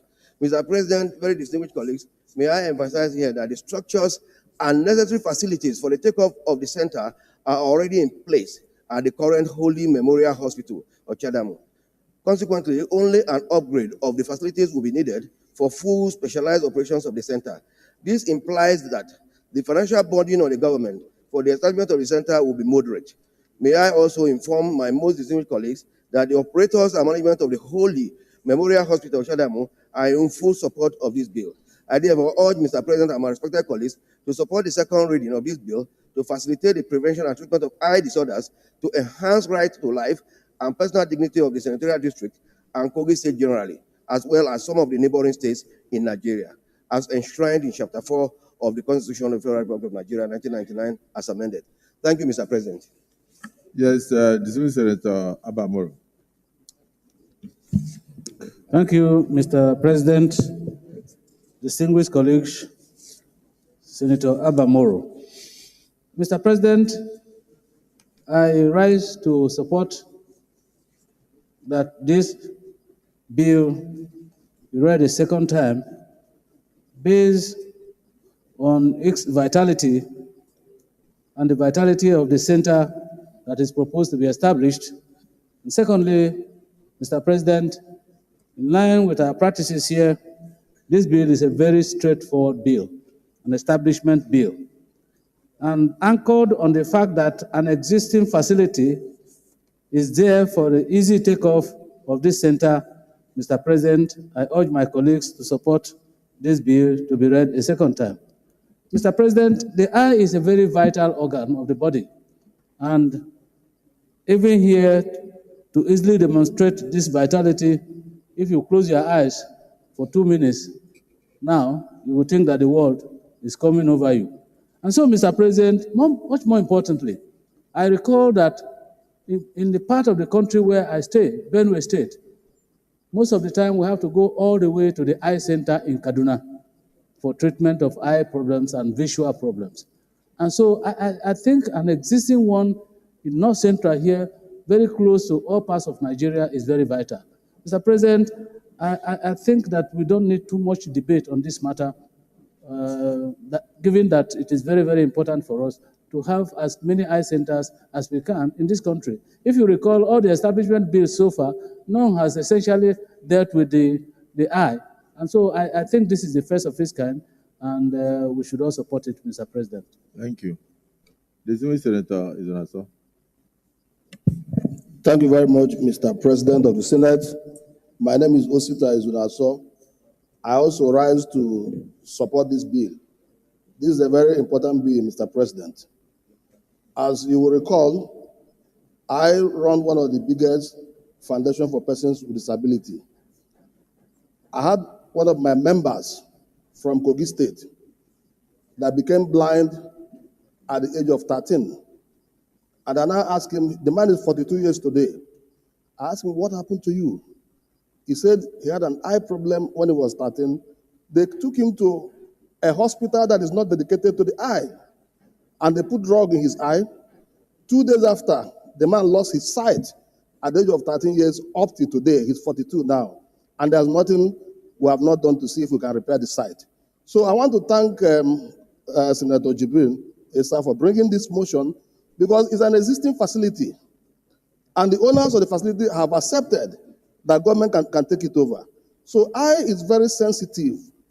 It is not something that we should play with because early detection of glaucoma can be cured. Cataract surgeries, once it's dictated and done, the person is free. But if you allow it to drag, even ordinary cataract can lead to blindness. So I think I will support this motion. And I've looked at the financial compendium. It is nothing to write home about because it's only talking about uplifting the existing facility. And that hospital will not only take care of Kogi State, Benue will be involved, Niger will be involved, even the Enugu State will be involved because it is nearer to come to Kogi from Enugu than even from Benue. So I believe that it is something that we should all support. I so move, Mr. President. Well, distinguished colleagues, there is a very compelling argument that even the 9th Senate, our colleagues have scrutinized this and passed it. And the only problem is that it was not assented to for it to become an act of parliament. So my colleagues in the 9th Senate, having looked at this, even the arguments here do not need much. So I'll just put the question. Those who support that this bill be done read a second time, say aye. Those against say nay. The ayes have it. Clerk of the Senate. Mr. President, distinguished senators, a bill for an act to establish the National Eye Center, Ochadam, Kogi State, and for related matters, 2025 SB 589, second reading. Distinguished colleagues, a bill for an act to establish the National Eye Center, Ochadamu, in Kogi State, and for related matters 2025, second reading taken. This bill is now referred to the Committee on Health, Secondary and Tertiary to report back within 4 weeks. Leader of the Senate. I want to just thank distinguished Senator Issa Jibril for bringing this up and thank my colleagues for their contributions. You notice there was no dissenting voice at all because health is wealth, and early detection of eye problem can avoid future blindness. So, and I know that we shouldn't just support it; we should follow it up in the public hearing and do our best to follow it up with the president, because this will be very essential for the good people of not just Kogi State, not just the North Central region, not just Enugu State, but the whole of the country, to have this kind of modern eye center located in that place. So I congratulate you for caring for your people and caring for Nigerians, and I look forward to a time when this will be established. Leader of the Senate.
Mr. President, very distinguished colleagues,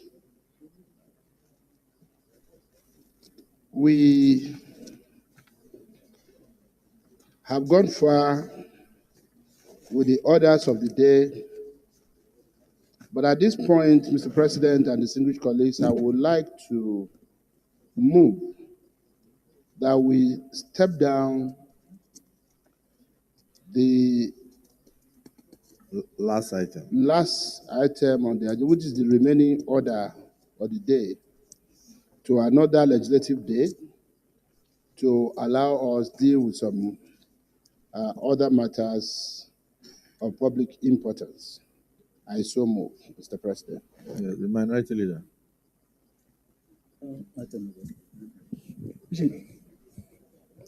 Mr. President, I second the motion that we step down any other items on the other paper to enable the Senate consider other issues of legislative national importance. I so second. The same colleagues, the motion has been moved and seconded that the last item be stepped down to the next legislative day. Those in support say aye. Those against say nay.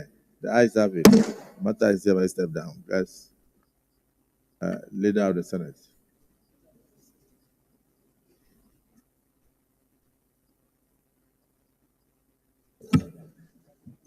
Point of order. Yes, Senator Daramudu. Thank you, Mr. President. I want to penitently come on under order 1B. Without taking much time of the Senate, I will not go into the expletives of reading through. And I'm very sure that my colleagues are well attuned to this order. I'm coming under this order as Senate spokesperson. And I think I have been given this privilege to do an explanation of some goings on in the Senate. Precisely on February 28th, last week. Actually, I'm very passionately for that matter. Just read the order that you are talking about. Are you coming under privilege or coming under, because any senator can rise at any point in time under order 10, yes, where the senator feels that his privilege is breached. But if you are coming under order 1B, yes, in all cases not provided for in this standing order, in all cases not provided for in this standing order, or by seasonal or other orders or practice. Order 10 says any senator may rise at any time to speak upon a matter of privilege suddenly arising, and shall be prepared to move a motion without notice. As conscientiously guided, I want to join order 10 with this order. Thank you, Mr. President. And distinguished colleagues. Distinguished colleagues, Senator Daramudu approached me a few minutes ago and brought up a matter that concerns the dignity of the Senate. And he said he would like to come under order 1B and under order 10 that talks about privilege. So is it the view of the Senate that they be allowed to proceed? Those in support say aye. Those against say nay. The ayes have it. You may proceed. Thank you, Mr. President, and my distinguished colleagues. Like I was explaining, precisely last week, Thursday, February 20, there was what the media called drama on the floor of the chamber, which the senators will call a kind of procedural infraction. Like I said also, that I was seriously impassioned to speak on this, because the Senate actually got a bloody nose throughout last week over this issue. And it bordered seriously on the orders of proceedings in the Senate. And we know that orders, the standing orders in the Senate, is the Senate's catechism And this is what rules the Senate, because we are ruled by rules, laws, statutes, and orders. This extreme intransigence and obduracy drew a lot of public comments. Majority of those comments very negative for the Senate.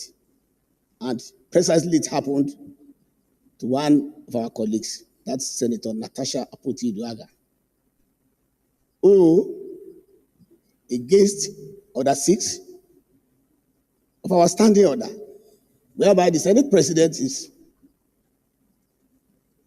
variously and particularly strengthened by the statutes to allocate seats to senators. And we know that within the Senate chamber, a senator can be allocated any seat. And since no senator is allocated a seat outside the Senate chamber, we think that the Senate President is in order in this wise. But like I said, that the infraction degenerated to the extent that our colleague disagreed in order to stand by the orders of the Senate while raising a point of order. And we know that when you are in the Senate or in the legislation, when you are not in order, you cannot raise a point of order. You have to be in order to ask for order. As this was not enough, the media trolled the Senate variously and precariously from that Thursday. And I, as the spokesperson of the Senate, I had to go about trying to mend those broken pieces of the images and integrity of the 10th Senate, which I think should not have happened. And like I said, I reiterated that the Senate is not for skit making. It's not for content creation, whereby we show off before cameras, for the media to take pictures, take shots, snapshots, TikTok, and so on and so forth. And then we exhibit so that we can play the underdog, and then the general public, who might be very oblivious of the guiding rules of the Senate, can poo-poo the Senate. So this brouhaha went on up till today. And I know, because as we are here, some media houses are still even inviting me to come and explain off further what transpired. But, Mr. President, my hunch is not whether a senator can raise any issue within the chamber, because we know we enjoy absolute privilege. But absolute privilege is not absolute disobedience. We know that one. I just want to behold my colleagues that the popular saying that as you lay your bed, so you shall sleep on it. Are we laying this bed very well and decently for us to sleep very well, have very good dreams for Nigeria? We are all here, 109 of us, Mr. President and my colleagues, sent to this place by our constituents for 3 major reasons: to make laws for the good governance of Nigeria, to advocate for our constituencies, various ones for that matter, and to do oversight functions of the MDAs. And anything outside this, we look at it as privileges, not only the sitting arrangement in the Senate. And we all subscribe to the leadership of the 10th Senate under Senate President, Senator Godwin Obot Akpabio. And like what I experienced, the whole thing, some people, a section of the public, are now narrowing it to Mr. Senate President versus a senator, which is not so. Because our guiding rules, which is our testament and our catechism, our own Bible and our own Quran, which we all subscribe to religiously, embodies and epitomizes the whole Senate of the Federal Republic of Nigeria. Any action against it is an action against the Senate. It's not an action against the Senate President. Mr. President, sir, we were told when we were growing up as toddlers that where there is no law, there's no sin. But we have laws. Then it means that any contravention of that law is a sin. And where there is sin, there must be penalty. And where there is penalty, we expect penitence. And going further, it's not about the sitting arrangement only. We are made to believe about, to see expletives being rained on the leadership of the Senate, on the allocation of committees, which dividedly we ask, we have been voted for in our constituencies as chairmen or committee members. No. We have our primary assignment, secondary and tertiary assignment. These are just auxiliary assignments. Mr. President, I don't want to take too much of our time explaining myself off. Explaining myself off. But, like I said, I want the leadership of the Senate to stand by the rules. And when infractions are being committed, because we can see a liturgy of it, that some people have done it before, nothing happened. Some other people are taking it.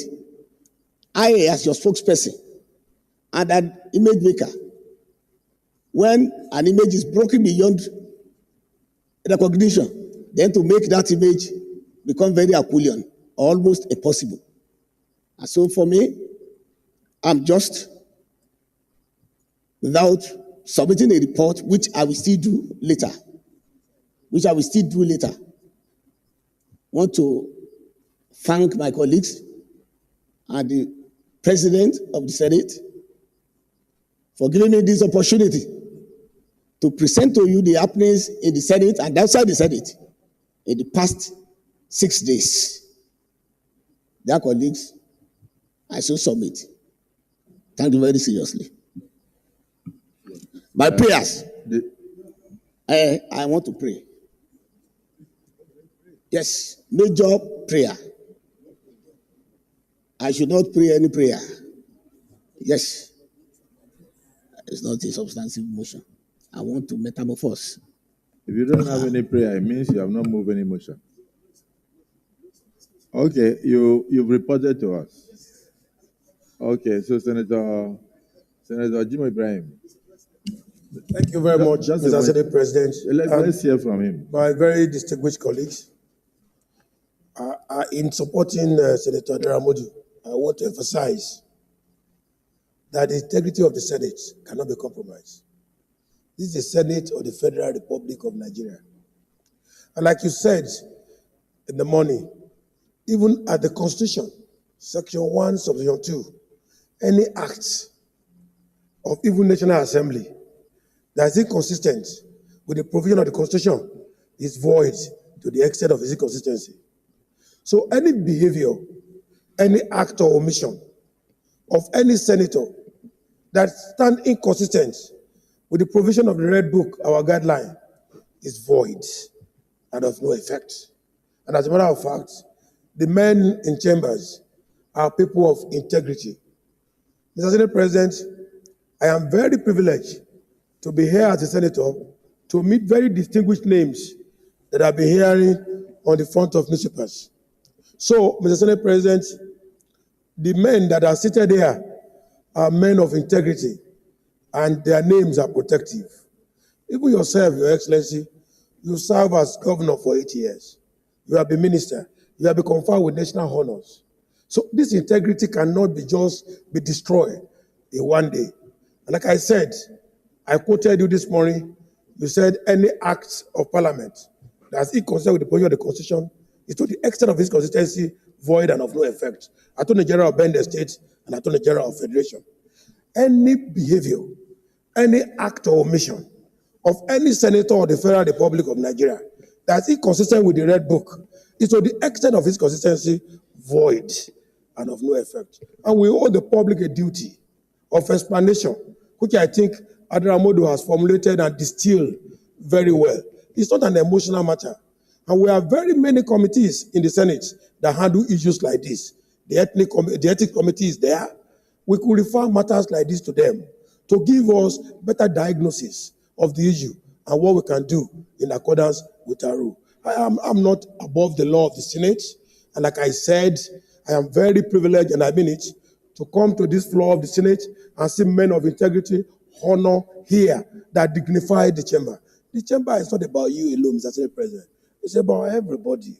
And sitting arrangement is something that is not even too significant. I am at the back seat, but I can lend my voice. In fact, Mr. Senate President, the former Senate President, very distinguished Senator Ahmed Lawal, is at the very back seat after my own. Look at my own seat. Look at his own seat. And he's not complaining.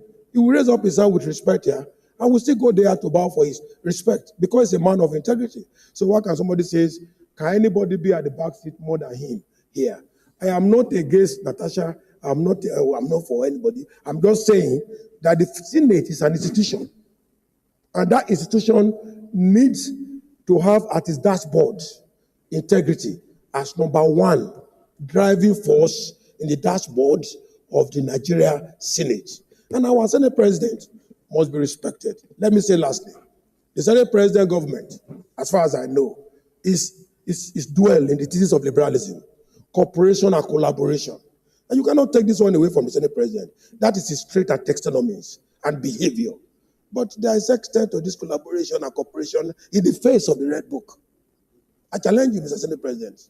Your collaboration and cooperation as a liberalist, which I know you of, in the face of the Red Book supersedes whatever liberalism you want to have advocate in the floor of the Senate. So I support my very distinguished colleague, and I think matters like this should be handled by Ethics Committee. Thank you. Leader, you closed the discussion, but Senator Karimi said he has an observation to make. Okay, sorry. Senator Karimi, the leader of the Senate, says what he wants to say is an overriding observation. I thank you, Mr. President, for giving me this respect and honor, and I'm not taking it for granted. Mr. President, this is one of those moments that I would love to stand up to make a general appeal to our colleagues. To begin with, Mr. President, be rest assured that you have our vote of confidence as a Senate, because this is not about you. This is about us as an institution. This is about our rules and procedure, our practices and convention, and parliamentary tradition that we are sustaining in this place. You just said something now. Please, yes. Just a minute. Those in support of the statement of the leader that the Senate President has the support and the love of the entire 10 Senate say aye. Aye. And those against say nay. The ayes have it. So the Senate leader, whatever you say is from the pulpit. Well, thank you. Continue. Thank you, Mr. President. Mr. President, the reason I'm standing up to speak at this time, early enough, is that there is no one of our colleagues here who does not have an opinion on this issue. Whether they even speak out or not, everybody has an opinion. But we are all united on one thing. Our rules must be respected, because that is what binds us together. People who serve for 8 years as governor, chief executive in states, people who serve as honorable ministers of this federal republic, and they will still go to the nooks and crannies of their villages and constituencies to go and contest election to come to this hallowed chamber, it is because there is something about the Senate. And under our watch, we are not going to allow this institution to be discredited. We are not going to leave behind, for those coming after us, an institution that is any weaker than what we inherited. So when it comes to protecting the integrity and credibility of this institution, no one takes it for granted. Let me also make it clear to members of public that the whole simi ulabalu about one of our colleagues, Senator Natasha Akpoti Uduaghan, being asked to move to another seat, is nothing that has to do with gender, is nothing that has to do with hatred, is nothing that has to do with any form of malice. For the record, let me say again, distinguished Senator Adamu Alero, who had been governor for 8 years, who had been honorable minister, and who is one of the most ranking senators in this Senate today, was asked to move his seat. And he didn't make any issue out of it. We had a reason to change the seat of His Excellency Distinguished Senator Aminu Waziri Tambuwa. He didn't make any issue out of it. Senator Jarigbe, Jarigbe, we had a reason to move his seat. He didn't make an issue. Senator Wadada, we moved his seat. He didn't make an issue out of it. That's on the minority side. On the majority side, we had reasons to move the seat, change the seats of the likes of Senator Wamako, obviously one of the most ranking senators here, two-time governor before. He didn't make any issue.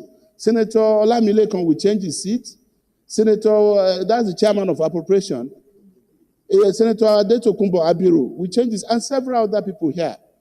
And the part of the reason that necessitated our recent decision to change seat was because at least 3 people, 3 distinguished colleagues, had moved from the minority aisle to the majority aisle. First was distinguished Senator Ifeanyi Uba of blessed memory. And then Senator Ezenwa Francis Oyewuchi moved. And then lately, distinguished Senator Ned Nwoko moved. All of this necessitated a change in our seating arrangement because we needed to readjust. Of course, I understood why distinguished Senator Adaramodu would be concerned. He's our image maker, he's our spokesperson. And most of all listened to the interview that distinguished Senator Natasha Akpoti Uduaghan granted unberiketed. She exercised her right to speak, but the question was about the contents of what she said, whether it was the truth or not. Sir, we have a committee that is in charge of how much of a strength of character we display as elected members of this Senate, how much of respect to the rules of this Senate that we display. That is the Committee on Ethics, Privileges, and Public Petition. That committee has a responsibility not only to investigate whatever alleged, refusal to obey our rules or display of lack of strength of character, but the committee also has a responsibility to ensure that the privileges of the affected senator are also protected. And it is important that rather than us sitting here to debate this issue, that we just allow this matter, most respectfully, to be referred to our Committee on Ethics, Privileges, and Public Petition, so that the committee can deal with this issue and probably in a week or two come back to us. And that will form the basis of our further debate and action on this matter. What Senator Adaramodu presented was a general report, and he had to come under Order 1B because he was not on the other paper for today, and he did it well.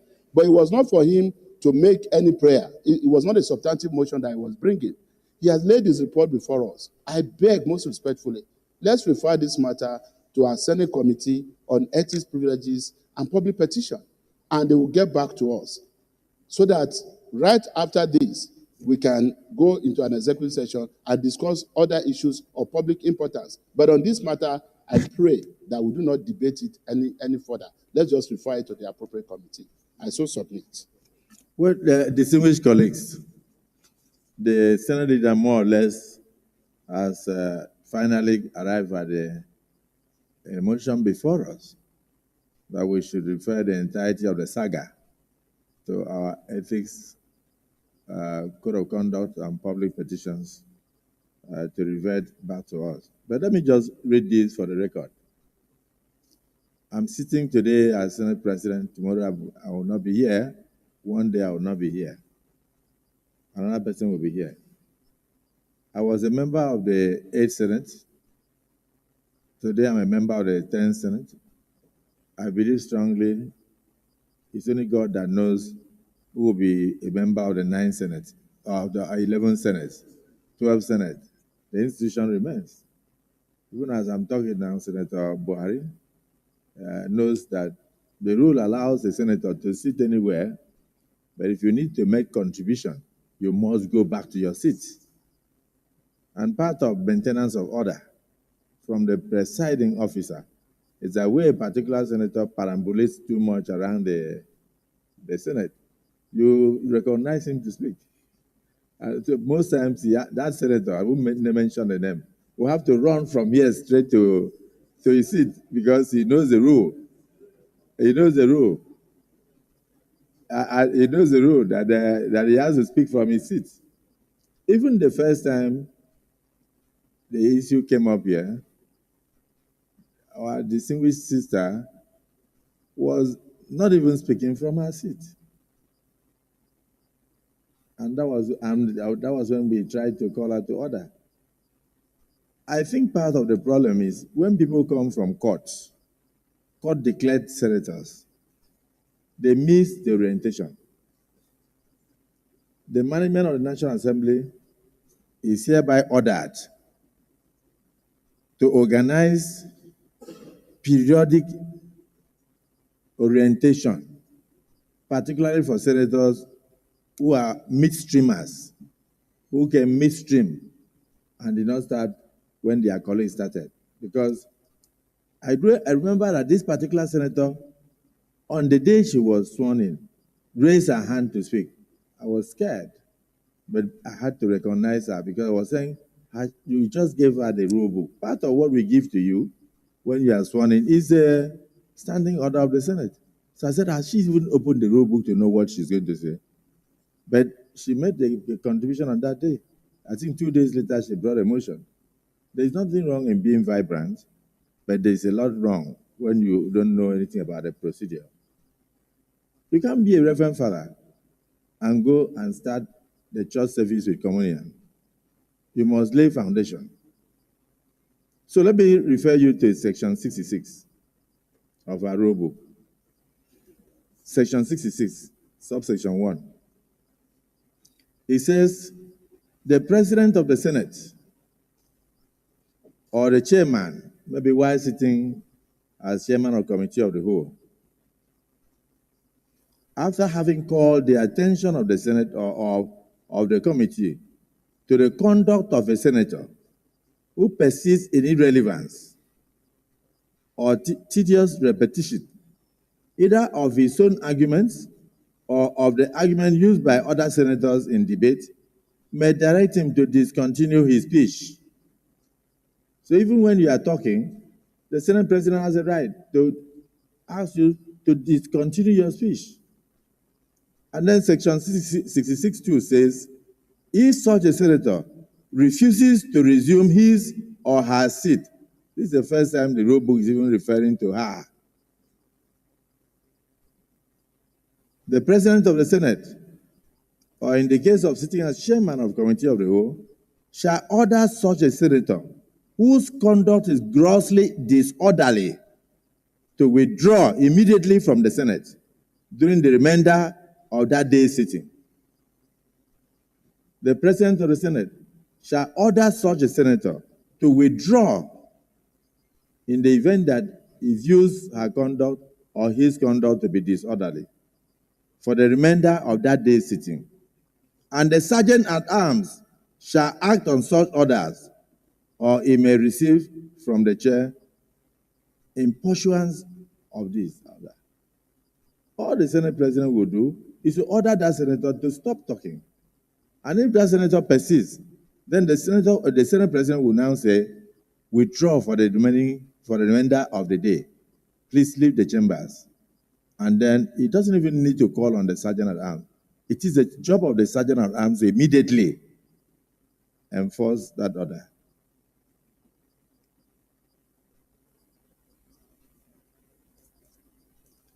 Now, I want to take us to section 55. I don't want to go down. You go through that section 66, you'll see others. But look at 55.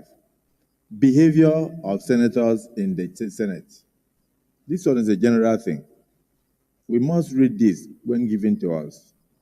It's like a Bible in the church. It's like a Quran in the mosque. At the entry, or let's say,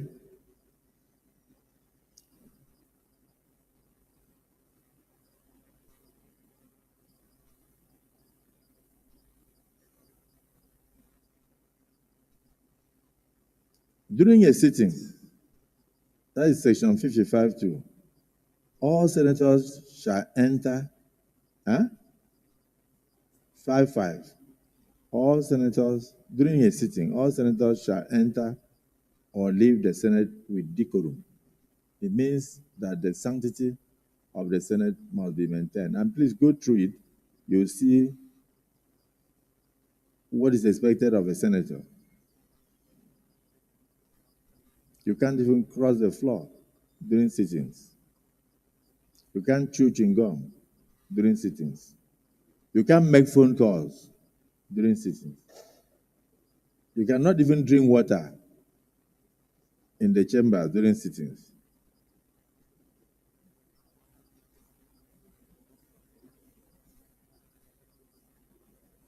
You can't pass between chairs. At the point of putting a question during sitting, no senator can step out of the chamber.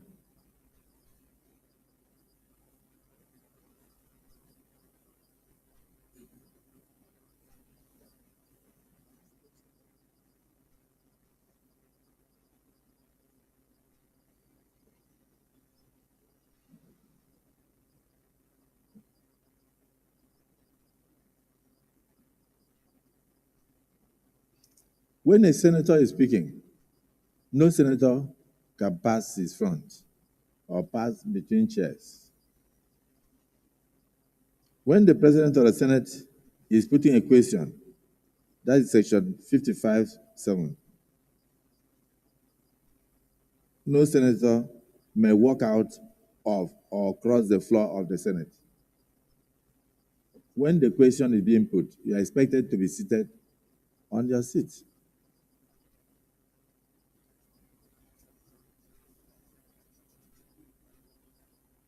Even to converse, to discuss amongst yourselves.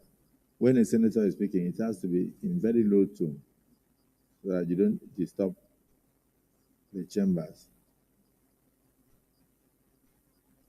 Then if you go to section 6, subsection 1, the President of the Senate shall allocate a seat to each senator.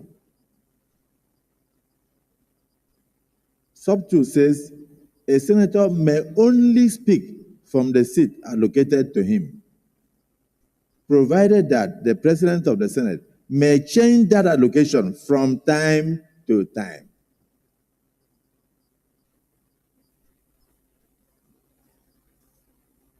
It's not me that made these rules.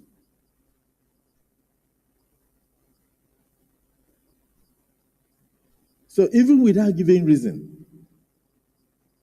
of defection, decampment, or anything.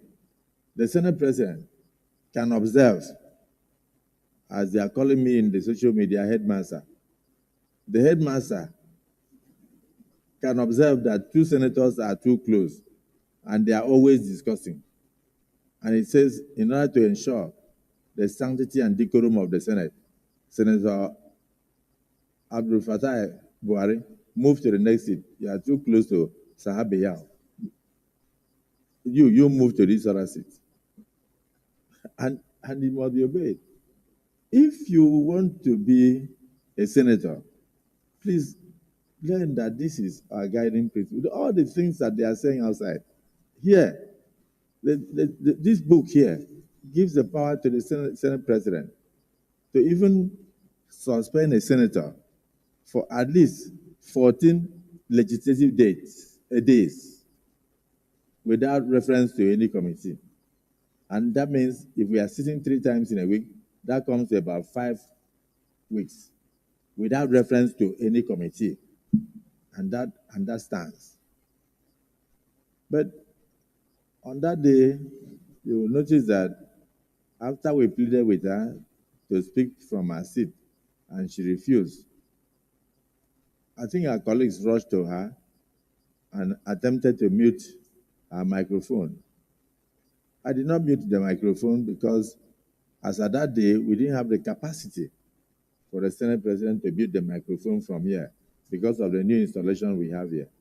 Our colleagues went there and tried to mute the microphone to plead with her not to talk. But later on, I sent somebody from here to go and tell them to unmute the microphone so that she can ventilate her grievances. I wanted to hear why she would not move. But when I listened to what Senator Daramodu brought, I found out that the reason why she did not obey the Senate standing order was because she wanted to position herself where the camera can see her. And so the standing orders of the Senate will not matter unless she sits where the cameras can see her. But I want to let you know that here is an instrument placed before the Senate President that the moment you press that you want to talk, it gives a signal here. So whether I see you directly by raising your hand or not, I will see you on the instrument before me. So there is no senator that is not covered here. There is no place that you speak from that the camera will not catch you. So I want to say that we have a motion on the floor. Distinguished Minority Leader, please, everybody should go back and study the rules very well so that we stop the idea of washing our dirty linen in public as if we are not guided by laws. We are lawmakers. We cannot also be lawbreakers. Yes. Mr. President, distinguished colleagues, I remain Abba Moro. And I want to say that I rise to align myself completely with the submissions of the leader of the Senate. And Mr. President, to say that by the consensus of the senators here, that we align with the rules of the Senate and that the drama of the day in question was avoidable. Mr. President, I want to say that on that day, one of us from our zone rose up here and openly apologized on behalf of our colleague from North Central on the behavior on the floor of the Senate of that day. Essentially because this is about the Senate, and this is about the leadership of the Senate. Mr. President, you may want to recall that in the 9th Senate that I was part of, due to some inexplicable reasons, and some persons who are here, especially the Sergeant at Arms, would have noticed that some reorganization took place, and they took me there, over there, where management staff and the cameras and where. I was the only person who, sorry, COVID. Okay, that's why I say for inexplicable reasons. You say COVID. Okay, COVID. Mr. President, I was taken there. I was the only one affected by the so-called COVID. So I sat there for months. Then one day I called Sergeant Adams. I said, this place that I'm sitting there, because the camera was not taking me, because all the cameras were there. So the camera was not taking me, and I was not making contribution. I said, why now? Is this where you come and sit me here? And the seats behind were empty. Then I was struggling to go behind. But they sat me there for some time, but luckily they intervened and took me to the mainstream. This one belongs to opposition. This one belongs to majority party. That one, I don't know which one it belongs to, But on a more serious note, Mr. President, I still want to repeat the apology that was rendered that day, because our rules are there, and these rules are rules that must be obeyed. And so I agree completely, and I want my colleagues to agree completely too. Mr. President, we're sorry for what happened, because the Senate has been in the public domain for discussions that are definitely not for what we were elected here. And we can avoid this distraction. And like I said, we have committees, and one particular committee is responsible for detecting infractions of our rules and possible recommendations, even sanctions. But Mr. President, we see you as first one among equals, but the presiding officer of this Senate, and therefore the father of this Senate. In spite of some provocations, in spite of some offenses, Mr. President, we ask you to tolerate some of our actions that are not in tandem with democratic and parliamentary practices. These things once in a while will occur, but please, we want to ask that while we are referring this matter to a relevant committee, let us ponder on the drama that unfolded on that day and see how we can mitigate against the possible consequences on the integrity and the image of this institution so that we can move forward in the interest of this country. I so submit, Mr. President. For the second, the motion that the matter should be referred to a committee.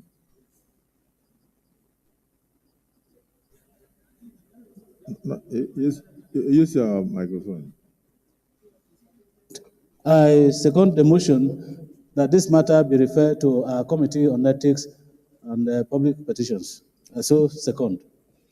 Distinguished colleagues, by consensus, the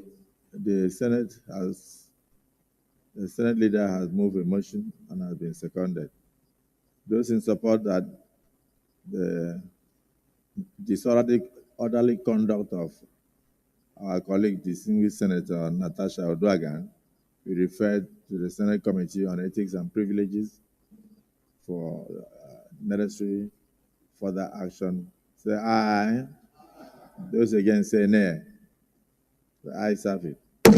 So the matter is hereby referred to the Committee on Ethics and Privileges and Committee on Conduct, Code of Conduct, Ethics and of course, and Public Petitions. Ethics, Privileges and Public Petitions, headed by distinguished Senator Neda Imaspen, to look into it and advise the Senate revert to us within 2 weeks. Leader of the Senate. Well, Mr. President and very distinguished colleagues, since there was no motion for us to extend our sitting time today, I am rising to move that the Senate be now adjourned. However, in doing that, let me also place on record that it is the understanding of the leadership of the two chambers, as both the Senate and the House of Representatives, that a significant part of this week should be devoted to the public hearing and other necessary activities centered around a thorough understanding of the tax reform bills pending before the two chambers. And in view of this, the House of Representatives, as a matter of fact, will not be resuming sitting until next week. So I am rising to move that this Senate do adjourn until Tuesday, no, not Wednesday. Okay, Mr. President, distinguished colleagues, rising to move that the Senate be now adjourned till Wednesday, the 5th day of March 2025 at 11 a.m. I so move. Minority Leader.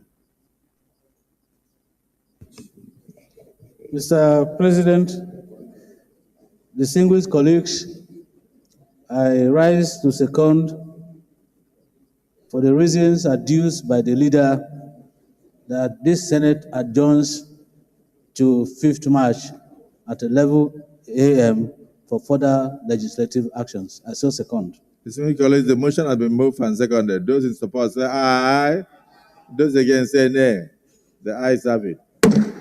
We resume on the 5th day of March 2025 at 11 a.m. prompt.